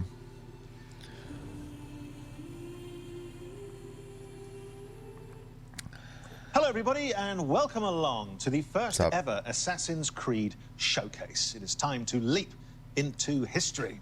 I'm Danny Wallace, here in our top secret hideout, where I'll be bringing you some sneak peeks, special guests, and sharing some very exciting updates on all things Assassin's Creed. That could be very top secret Today, for sure. I am joined by a true expert, Assassin's Creed's senior community developer, Ubisoft's own Alice Terrett. Welcome to the show. Alice, can you believe it's been 15 years? Thank you so much, Danny. I cannot believe it's been 15 years. I mean, It's a series very close to my heart because I'm in it. I'm lucky enough to voice Sean Hastings, who first appeared back in Assassin's Creed 2. Now, Sean sounds exactly like me, which may give you a clue as to the limits of my acting range. This year, we are celebrating 15 years since the release of the first Assassin's Creed. It's been an amazing journey with our community that started back on the rooftops of the Holy Land. It has taken us to the Fun Italian tidbit. Renaissance, Only into the center game of I revolutionary ever, wars, or first to game, ancient worlds, and to I should many say. I incredible have done a places couple in of between. things. First We've game met I ever got unforgettable every achievement characters in. and been to breathtaking locations, allowing you to leap into history and relive pivotal moments from our past. It's been a phenomenal 15 years, and we And are then I so didn't, glad that really you came didn't play a along for whole the lot ride. of Assassin's Creed after that. That was pretty much like, that was the Assassin's Creed I played. That was it. For the A little 15-year bit of Unity, anniversary of Assassin's yeah. Creed, we want to truly didn't really play celebrate with too all that you, much. our I didn't community. touch Black We know Flag. that I you've have been not touched dying any to of the find out role-playing what's game next ones for they've Assassin's released. Creed, and so... They're fun. Just on that point, it does sound a lot like you're about to announce a new game or something. And I am about to announce a new game. I just thought it'd be nice, seeing as I'm here. So anyways, it's time to discover what we've been crafting in the shadows. I hope you brought a trailer at least. I have. Roll the trailer.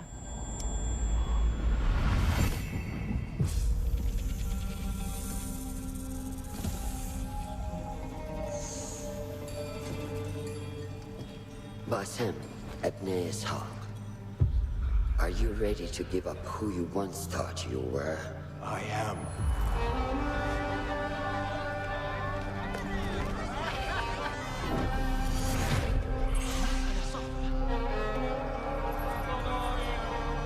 Ready to sacrifice everything you held close? I am.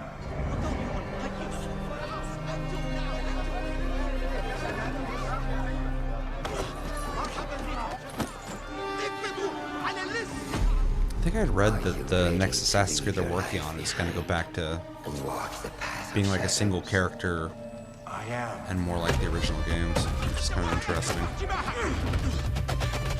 Huh.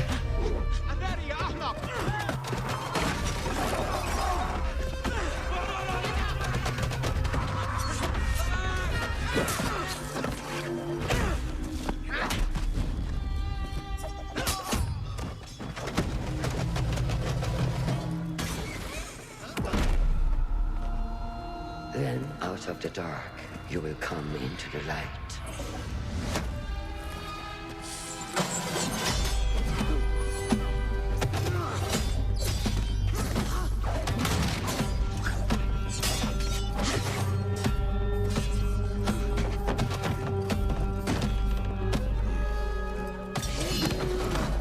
And from the light, you will return to the dark.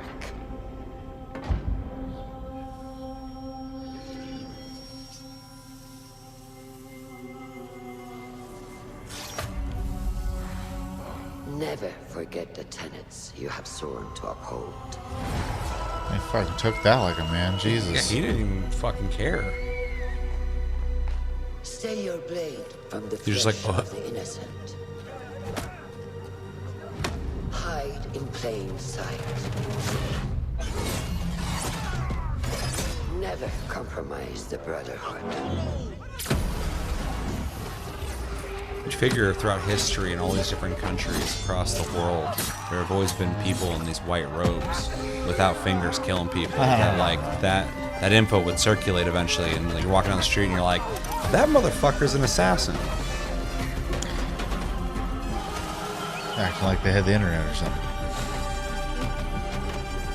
Word gets around.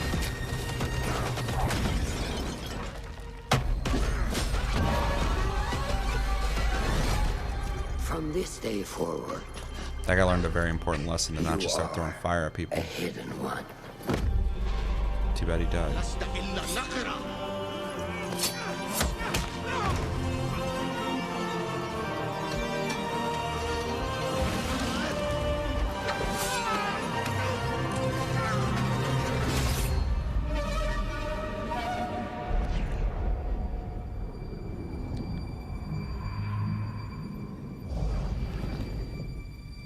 It does feel a lot like the older ones, actually.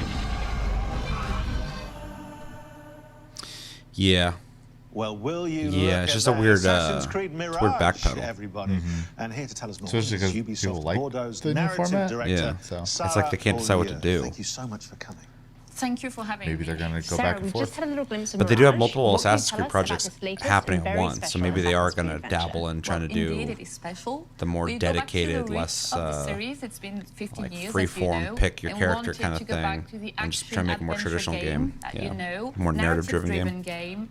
We've been focusing on stealth, And then parkour, also and of make, course, what they've been doing. assassinations. Now, I've been playing a lot of Valhalla recently, and from watching that trailer, I couldn't help but notice Basim. Yes, you're right. It's Basim. It's 20 years before Valhalla, so it's a young Basim that is going to be coming from a street thief to a master assassin. Fantastic. And so where does his kind of adventure begin? Well, it begins in Baghdad. It's the beautiful, magnificent, vibrant city of Baghdad that you're going to roam through Good old the game. Baghdad. And it's, yeah, it's a very dense city where you're going to meet a lot of different people. That's amazing. I know our community is going to be very excited to explore Baghdad. So, Sarah, what can you tell us that makes Really? Mirage special to you specifically? Well, to me, obviously, it's all about the story.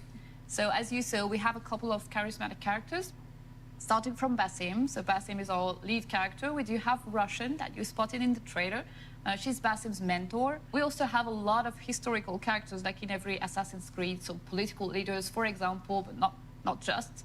We do have a couple of very, very interesting characters in there. Well, what a setting and what history to get your teeth into, but What's we're it obviously offering, about though? exclusives here. As Have you like got the any next game. Yes, I do. Good. Did you recognize the voice from the trailer? I did, actually. Can I reveal it? Can I reveal the exclusive? Yeah, if you know.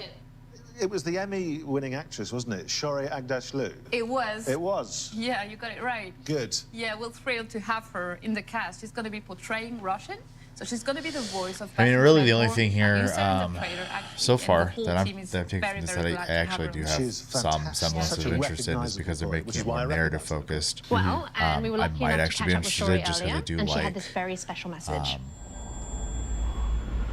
you know, effectively going through a story and then having an ending point. The thing I worry about is with specifically Assassin's or Ubisoft games in general, like how much extra bullshit's in the game, though. Like, you know, how many collecting items, how many little, you know, treasure chests here and there type of deal. Like, is if it's gonna be narrative focused, I hope they kind of like just don't have all that shit and just let me play through a story that they craft through, have like good cutscenes, yada yada type of deal. And of course, the fact that she is a mature woman. But I mean, effectively, it's just gonna be their version of like a PlayStation game, if we kind of put it that way. So playing such a character is a unique opportunity that I could not we'll see. miss. I hope you will. I won't write this one off. I haven't seen like gameplay for sure, but I'm just really confused on what they're doing with Assassin's Creed. Like they gotta figure out the tone they're going for.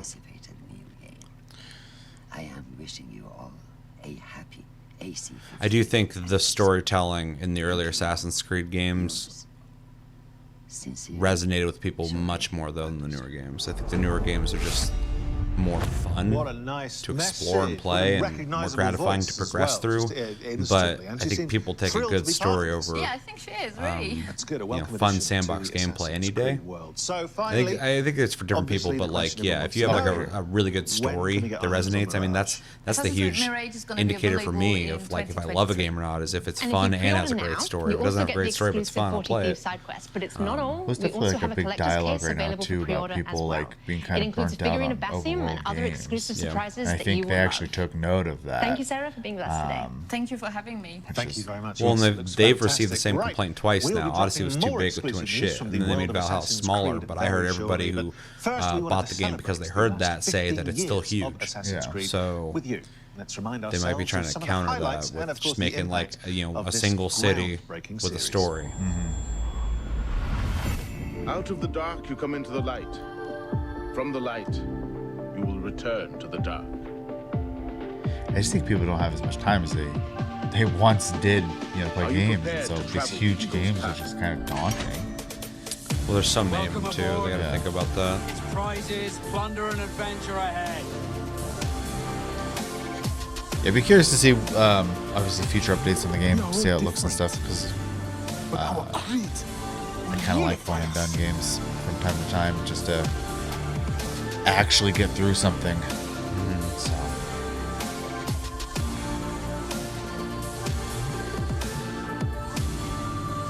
Please, I've been saying it for years. Where's the fuck's the Japan setting?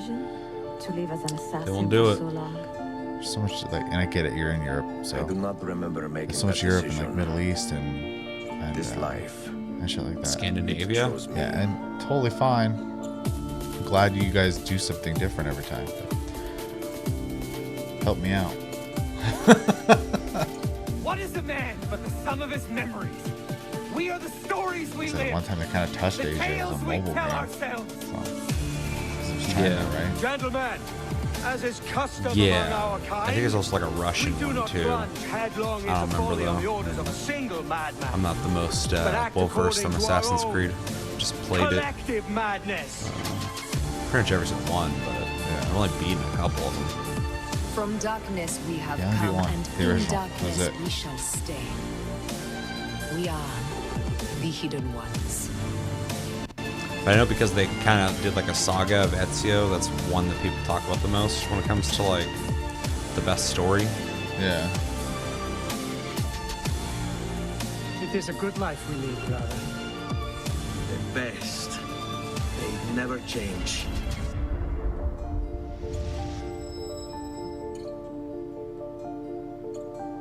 Almost felt like a Square Enix presentation for the 15-year thing.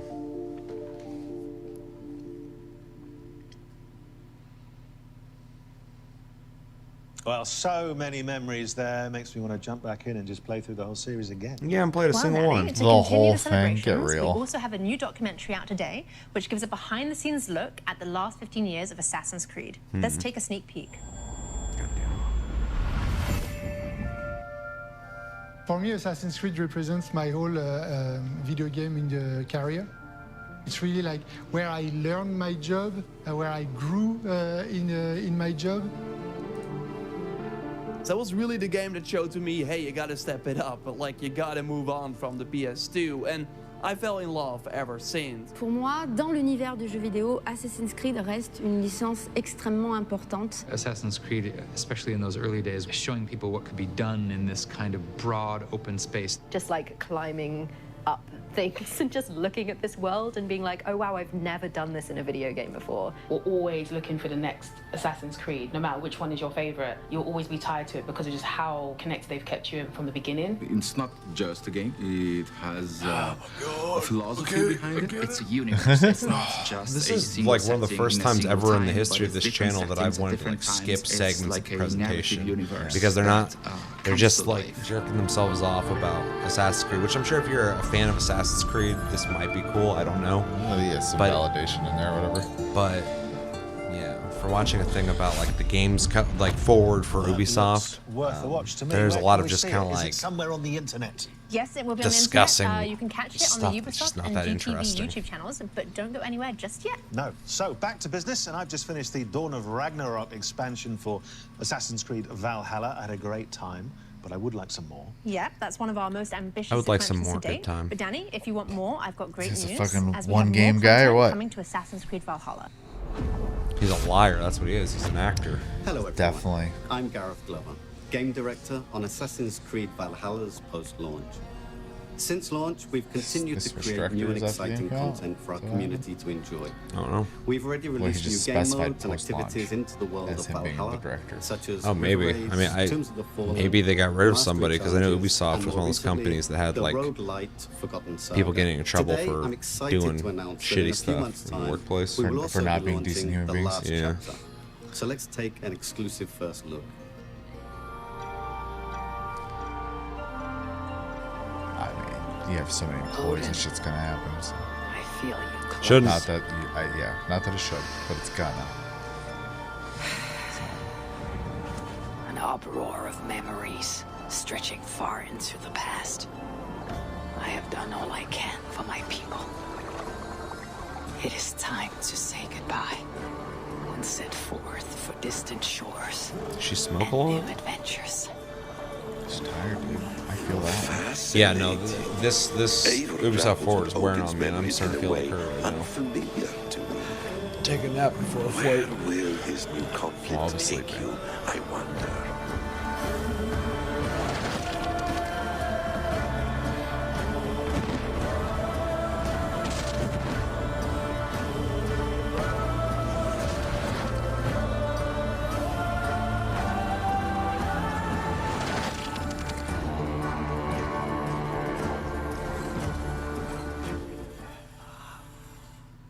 Sick, bro. The last chapter is a free quest arc, which nicely ties up some of the storylines established throughout the game. We'll see Eivor reunite with some key characters, including some influential historical ones. We can't wait for you to experience it. Back to you, Danny and Alice. Don't give back to Danny, them. are you ready for some more exclusives? No, I'm not. No, I'm a little overwhelmed already, but please go on. Okay, well, our next guest can do just that.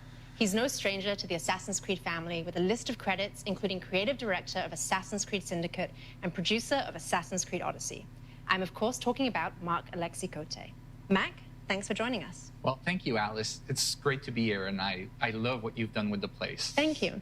So let's start with our community. Can you tell us what makes Assassin's Creed so beloved by our global community? Well, at Ubisoft, our mission as a company, as expressed by Keith, is to enrich the lives of players. On Assassin's Creed, we have a very clear take.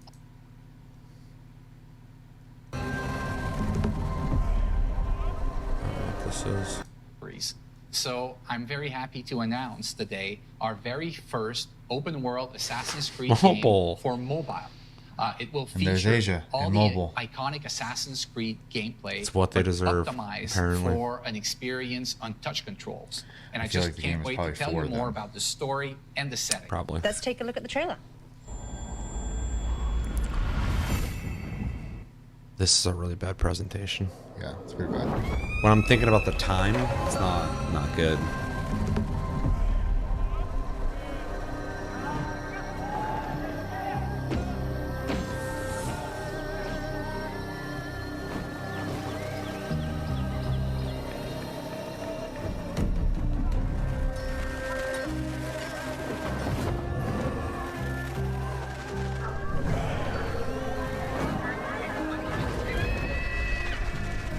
Okay, so a hawk flying around. stuff. Where's gameplay? I'm gonna show the map first. Great Wall. Do a lot of stealth in there.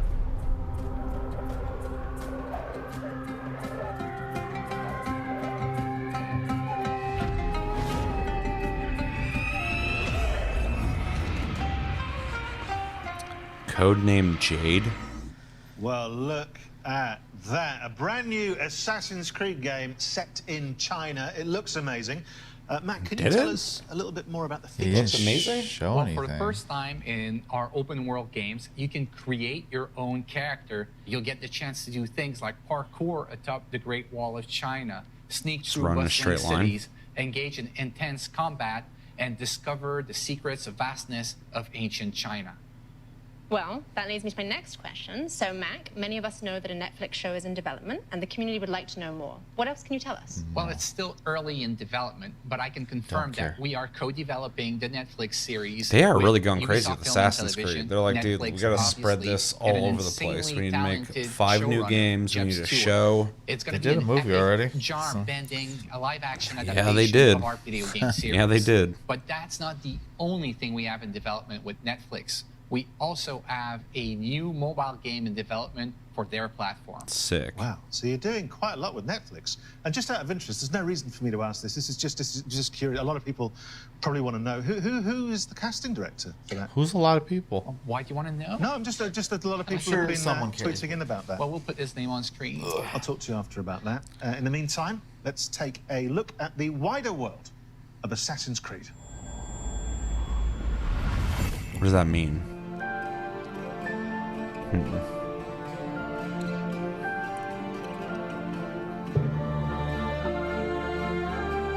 What is this? This is Codename Red, Okay. our next premium flagship title and the future of our open world Okay, RPG so they're doing both. games They are. on Okay, yeah. Assassin's Creed. That's interesting. It is being developed by Ubisoft Quebec, the studio behind I mean, if they have the Assassin's Creed resources, that's Odyssey, kind of interesting under way to the do it. creative Ubisoft has the direction they of they Jonathan make Dumont. so many games. It's It will stupid. let players explore one of 'Cause their then they're most covering both awaited audiences. settings ever on the Oh. franchise, feudal Japan, and It's they'll live happening. a very powerful shinobi fantasy. Wow. I mean, people have been waiting for this for a long time, haven't they? Yes, they have. Well, they certainly have, and now you brought it to them. It's amazing. Which is good, and you're slightly cruel. They're really that just you're trying to go after teasing me 2 different with it. I very markets much with want this that. now You because they're like the mentioned, people who some like of the the old studios. Assassin's Creed. What's We're taking you Montreal back up to like to the right Middle Well, we East. have our veteran And, team behind Assassin's Creed We're Valhalla making it more in narrative Montreal, driven, the and then they're like, people who like birthplace this of, RPG Assassin's stuff, we're going to Creed, give you the who's been Japanese hard at Assassin's work Creed you've been on a wanting. new flagship And title realistically, as well. I'm It is actually being slightly led interested in by, both of them. creative Yeah. director So- Clint Hawking. It is a very different 'Cause type I like of the old Assassin's game. Creed game. The play And style, I I should believe say. you may have brought us something that we can watch now. Yes, here it is. There's just so much bullshit in the middle of this. This presentation is sloppy.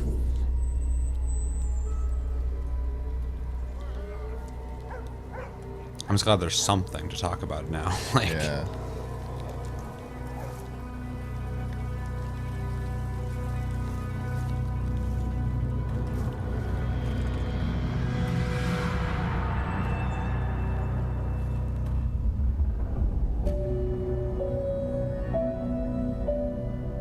this is a different game? Well, the surprises just keep on coming. What can you tell us about this project?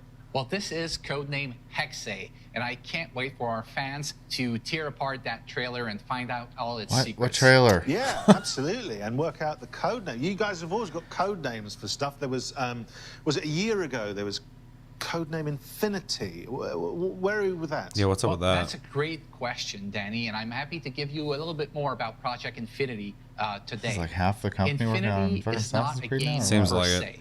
It's going to be the single entry point for our fans into the Assassin's Creed franchise into the future. So are you saying that players will be able to explore their very own animus, kind of like a time machine?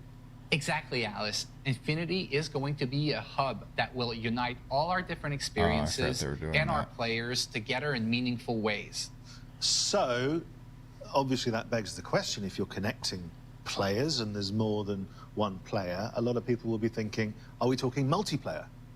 Well, Danny, it seems we can't hide anything from you. You can't. So It seems we're like you're all very actually good at investigating how Regurgitating we your will scripts. bring back standalone multiplayer experiences into the Assassin's Creed universe. Okay, I'm interested all in connected to the a Infinity multiplayer Assassin's Creed. Well, it sounds extraordinary. You must It's have a really nap weird, at man, some because I point, feel like because you've all been very, energy-wise, very I'm busy. just not fucking So, feeling this. thanks, But some of the Matt. announcements they're making, I'm Some like major news interested. today, There's and some I'm sure everyone at breadcrumbs in home here for can't sure. wait Yeah, to because get I am involved. interested in Thank both you for Assassin's joining Creed us today and projects. I sharing want to know this what that incredibly Hexe exciting thing news. is. Well, thank you, Danny. And Thank then you, they're talking Alice. about It's a been multiplayer pleasure to be Assassin's here Creed, and to which be I would finally play. able So I'm to just share like, all these great maybe the things that future we of have coming Assassin's for our Creed fans. is sounding kind of interesting. But goddamn, they're doing a horrible job So, fucking to sum presenting up, there are a it. lot of exciting The things to Hexe look thing forward to. almost Let's comes remind off like ourselves of horror-esque. everything you can Yeah, expect well, from now Hex onwards. seems like witch stuff. This year, I was gonna make we a will see Blair the Witch joke release when of it the came last down to chapter the to thing, but I was like, I don't know what the Abel's hell that would story even in be. Creed Maybe they're making their own Valhalla. 4v1 Then game. in 2023, we'll see the release of the next big title, Maybe the Assassin's the Creed killer, Mirage, and then set in people are Baghdad,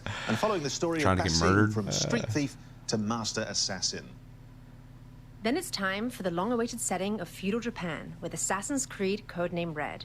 And as Mac announced, there will also be a very different type of experience with Assassin's Creed. It's like people got Codename bored of Hex. Assassin's And in the Creed, coming and then they years, made we'll see Syndicate, the and that was the launch final of the straw. new And people were like, platform, nope, we don't want to play this Assassin's shit. And Creed they're like, okay, well, Infinity, we're going to make it into a connecting JRPG, players or to not the game's JRPG, we're going to make it into an whole RPG. new way. And But they did that's that, not and people were like, we all. like We'll this. also And then they see made the 3 of launch of our those, first open and people were world like, game we on like this, we mobile like with this. And they're Assassin's like, they like Creed Assassin's Codename Creed. Let's Jade. make more And of Assassin's course, Creed. the Let's release make of our 9 different live-action fucking series games. in partnership with Netflix. So, I don't care about loads to come. Netflix. But that, I don't my care about friends, I'm Netflix afraid, or the is all mobile. we have time for today in this very special Assassin's Creed anniversary All you have time, dude. You have showcase. so much Before I time. get too comfortable in our hideout and end up slipping into my Ezio cosplay as normal, I just want to thank everyone for joining us today and making this first ever showcase so special. Plus, of course, a big thank you to our guests. And I shouldn't do this, Alice, but you That know, guy in the is spirit fucking wrapping out of up, there.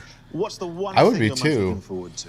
That's a very tricky question. Make me We've read seen all so that many amazing bullshit things. and act the way I'm you going to want. pick a few. Okay. I would choose Mirage, the Netflix series, and also Feudal Japan. Is that okay? That's fine. Great. And for all of you at home, remember that you can pre-order Mirage No, I'm now. not doing that. In the meantime, you can jump back into Valhalla to prepare for Eivor's last chapter. Which is exactly The Mirage what I'm going to do. promising. while I we want to see pass back something to on it though. Ubisoft Yeah, I just want to see the gameplay. I mean, Yeah. you know, next if time. it's Bye-bye.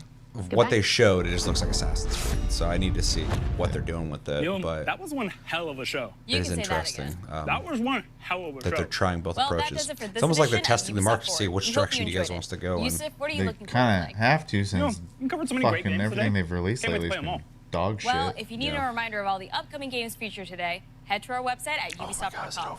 And remember to grab that free month of Ubisoft Plus. You won't want 3 to miss it. mentions. Thank you all for watching around the globe. We'll see you next time. I got shit Bye. to do, guys.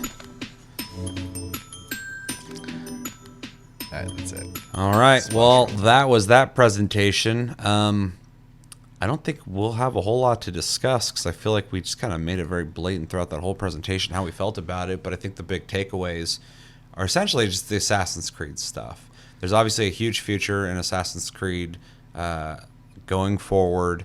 It seems like they are going all in on it. That could be a mistake, but it does seem like they're giving themselves some buffer room in case one thing doesn't work. They'll have something else out unless they all suck. But we've both expressed at this point that both projects sound cool. I'm interested in the multiplayer because when they have experimented with multiplayer in Assassin's Creed, I've enjoyed it. So I think it does lend itself to that. And even though it was excruciating to go through the info, I think there was some interesting info for the series there. I don't even remember anything before Honor. That must have been in like a splash reel. That's what we're watching is the splash reel. Yeah. For all of our games. Yeah. The Heartland thing for Division is interesting, but does not pique my interest a whole lot because it's a free-to-play game, and I'm not big on that kind of thing. But I am curious about it. But I would rather just a Division 3. The Mario Rabbids game looked cool. I jokingly said in the beginning that this might be the best thing they show off, and it kind of was one of the best things they showed off, in my opinion.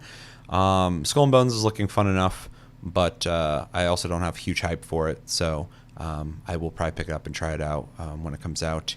Outside of that, I feel like the presentation was full of way too much fat, way too much buffer room, too much community commentary, which I guess if you do feel passionate about being part of the Ubisoft community, this was for you, but I don't know anybody who feels that passionate about that. I definitely don't, so it felt like a waste of time for me, and it felt fake, so it didn't feel listening sincere. to actors for that amount of time is exhausting. Yeah, that was egregiously long. Yeah. A lot of presentations will have a little thing that happens. Xbox does it sometimes, whatever.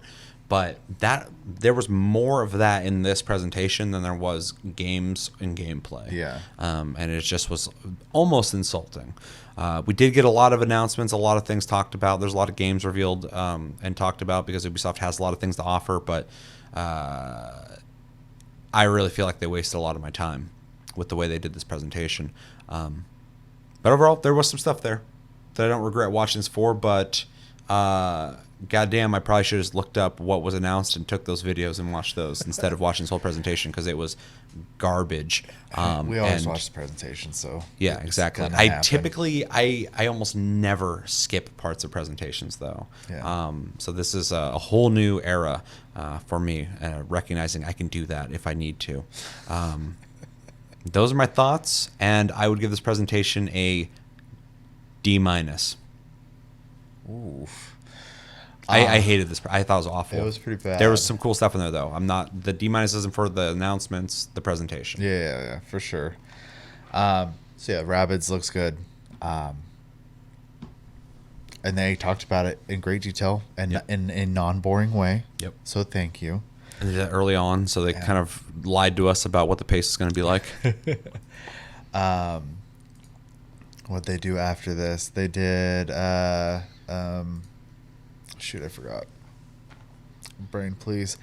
I can't remember, but then they did Red Republic, which I'm not like big into, but I'm glad they're supporting a game.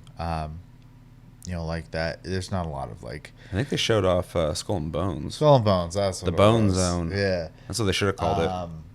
And though it did nothing for me personally, it was good that they talked about being able to play it the way you want to play it. You can do PvE, VP, or just PvE. That's great. Yeah, then they talked a little bit about Division, but there was really nothing there for me. I've been done with Division for a while, unless they show something that's just mind-blowing. I'm just kind of not. There's no excitement there. That being said, if the free-to-play one comes out and enough people are like, yeah, it's fun, I'd probably check it out. But I'm not like, there's no excitement. Yeah, it just seems like too much of an experiment to try and get people to play Division who weren't playing already. So they're like, make it free to play, just make it some small rural town, and they'll probably have a lot of the same shit that's in Division 2 in it. Yeah, well, and you're gonna have more people because of free to play, just period. So, what else? I don't care about Just Dance, and I don't care about the guitar game. I can't remember what it's called now. Rocksmith, I think. Yeah. They're just not. I don't have any issue with them. They're just not for me. In fact, I'm very impressed that Just Dance has lasted as long as it has, which is great because who's playing with what? I think most people play probably on Switch, I'd assume, but you can play it on everything. Are you using the controllers, or is there a camera? Like, I don't even know what the hell you do with that game. I mean, I don't either because I don't play it. But, it's existed for a while for a reason. I think it's a good family-friendly game that helps people be active, stuff like that. I got no problem with active games like that. Yeah, and then unless I'm wrong, they did the Rainbow Six thing, which was a complete snooze fest for me the whole time. All the mobile stuff was super bad. Yeah. And then Assassin's Creed, though very lengthy, there were some gems in there. That could have been its own presentation. It pretty much was its own presentation. Like, they even called it something different. It's like they shoved them all together. They're like, this is the Assassin's Creed 15th anniversary presentation. Yeah, and as much as I hated sitting through it, there were bits in there. I would have never expected to maybe want to play an Assassin's Creed, and I maybe want to play 2. So, thank you. Well, and having asked for a Japanese Assassin's Creed for so long, like everybody else, I kind of feel like, well, they're going to deliver it, so I probably should play it. Yeah, one, in all fairness, outside of the size of the RPGs they've made, I've only heard good things about all 3 of them. So, yeah, I like them. Yeah, and so I have nothing to lose in that regard. I just know how I am with specifically open world Western RPGs. I'm very prone to not finishing them. So yeah. But if it's in a setting I enjoy, I'm going to be more interested, right? And I think them doing the Valhalla setting was smart too, because a lot of people were into that. Yep. But then the more story centric one, I'm interested in just because I mean, I play even role-playing games a bit in general. I play a lot of games for story, or I usually play them for co-op. Those are kind of my big two drivers for games. Yeah. So I'm interested, for sure. But overall, I have to agree, the presentation was fucking awful. Yeah, I feel like I've been sitting here way too long, and I shouldn't feel like that, because sometimes we'll watch like a 20-30 minute video, and when it's over, I'm like, that was 20 minutes. Yeah, where'd that 5 minutes go? Yeah, exactly. But this, I was like, have I been here for 4 hours? Yeah. Like, how long is this Tasty Cast? It was poorly done. So I probably agree. Presentation was I do think it could be worse. So yeah, it doesn't fail. So D-. I was thinking about giving it an F, but I'm like, there's things I like about it. Like I can't just fail it. It wasn't like a complete shit show, but like, goddamn, it's just like, this is what I want presentations not to be. So yeah, I'm not here to watch. Like, you're here to watch a show, but you're not here to watch like a production. Like all the PR stuff and community stuff sounds like just shit that I would be hearing if I worked for Ubisoft. Yeah. I feel like I was sitting in like a boardroom meeting where they're like, here at Ubisoft, we'd like blah, blah, blah, blah, It's blah. 100% like shareholder friendly stuff. Yeah, I'm just like, dude, I'm not that audience, dude. I'm just looking to buy your fucking games. Sell them. Yeah, as a consumer, fucking snooze fest, man. Yeah, 100%. Okay, well, we both got things out of this, even though the presentation was handled poorly. So that's an interesting thing. But overall, yeah, the future of Assassin's Creed is interesting at the very least. So that's good to know. I have been kind of worried ever since I heard about Project Infinity, what they're even planning on doing. And it does sound like they're trying to make a hub where all the games are going to be at. But as to why they're doing that, we'll find out, I guess. Yeah. But yeah, anything else? Probably wrap this up soon. Yep, I got to go start packing. Pack and shave my face. All right, well, let us know in the comments what you guys think of Ubisoft Forward. What did you like about it? What didn't you like about it? Maybe you loved the whole thing. Let me know why. If you didn't like it, let me know why as well. We sure as hell let you know why we didn't like it for a long time. And what'd you get out of it? Is there anything that's exciting for you? Anything that piqued your interest? Maybe the next Assassin's Creed. Maybe you're playing some of these games that already exist that they're going to be adding new seasons to. And yeah, what's something you wish they would have shown, like Beyond Good and Evil 2? That game's just doesn't exist. And yeah, I think that's going to do it for this episode of Tastecast, episode 172. As always, thank you for watching. Make sure to like and subscribe if you enjoy this episode. Make sure to check out our other episodes. Check us out on our streams and socials, link down below. Check out our Discord, link down below as well. You can talk to us anytime, all the time. We're on iTunes, Spotify, and other podcast platforms if you prefer to listen to us in audio form. And we have a Patreon. If you'd like to support this channel more than liking, commenting, sharing, and subscribe if you're brand new, check out my TikTok. It's Tasty Senpai. I think that's my name, but the thing is actually Tasty Gaming. Make original stuff there, and vote for Game of the Month. Just type in a game right now in the comments, any game, and it will be put on a list to be voted for later. And expect the next week, in terms of content being released on this channel, to be kind of off what we typically do, because we will be on vacation, and we'll be back and we'll be ready to talk to you guys again. But I've been Seth. This has been Chevy. Thank you for joining me, Chevy. Thank you for joining me, everybody who watched this. Until the next episode, have a good one, guys, and take it easy.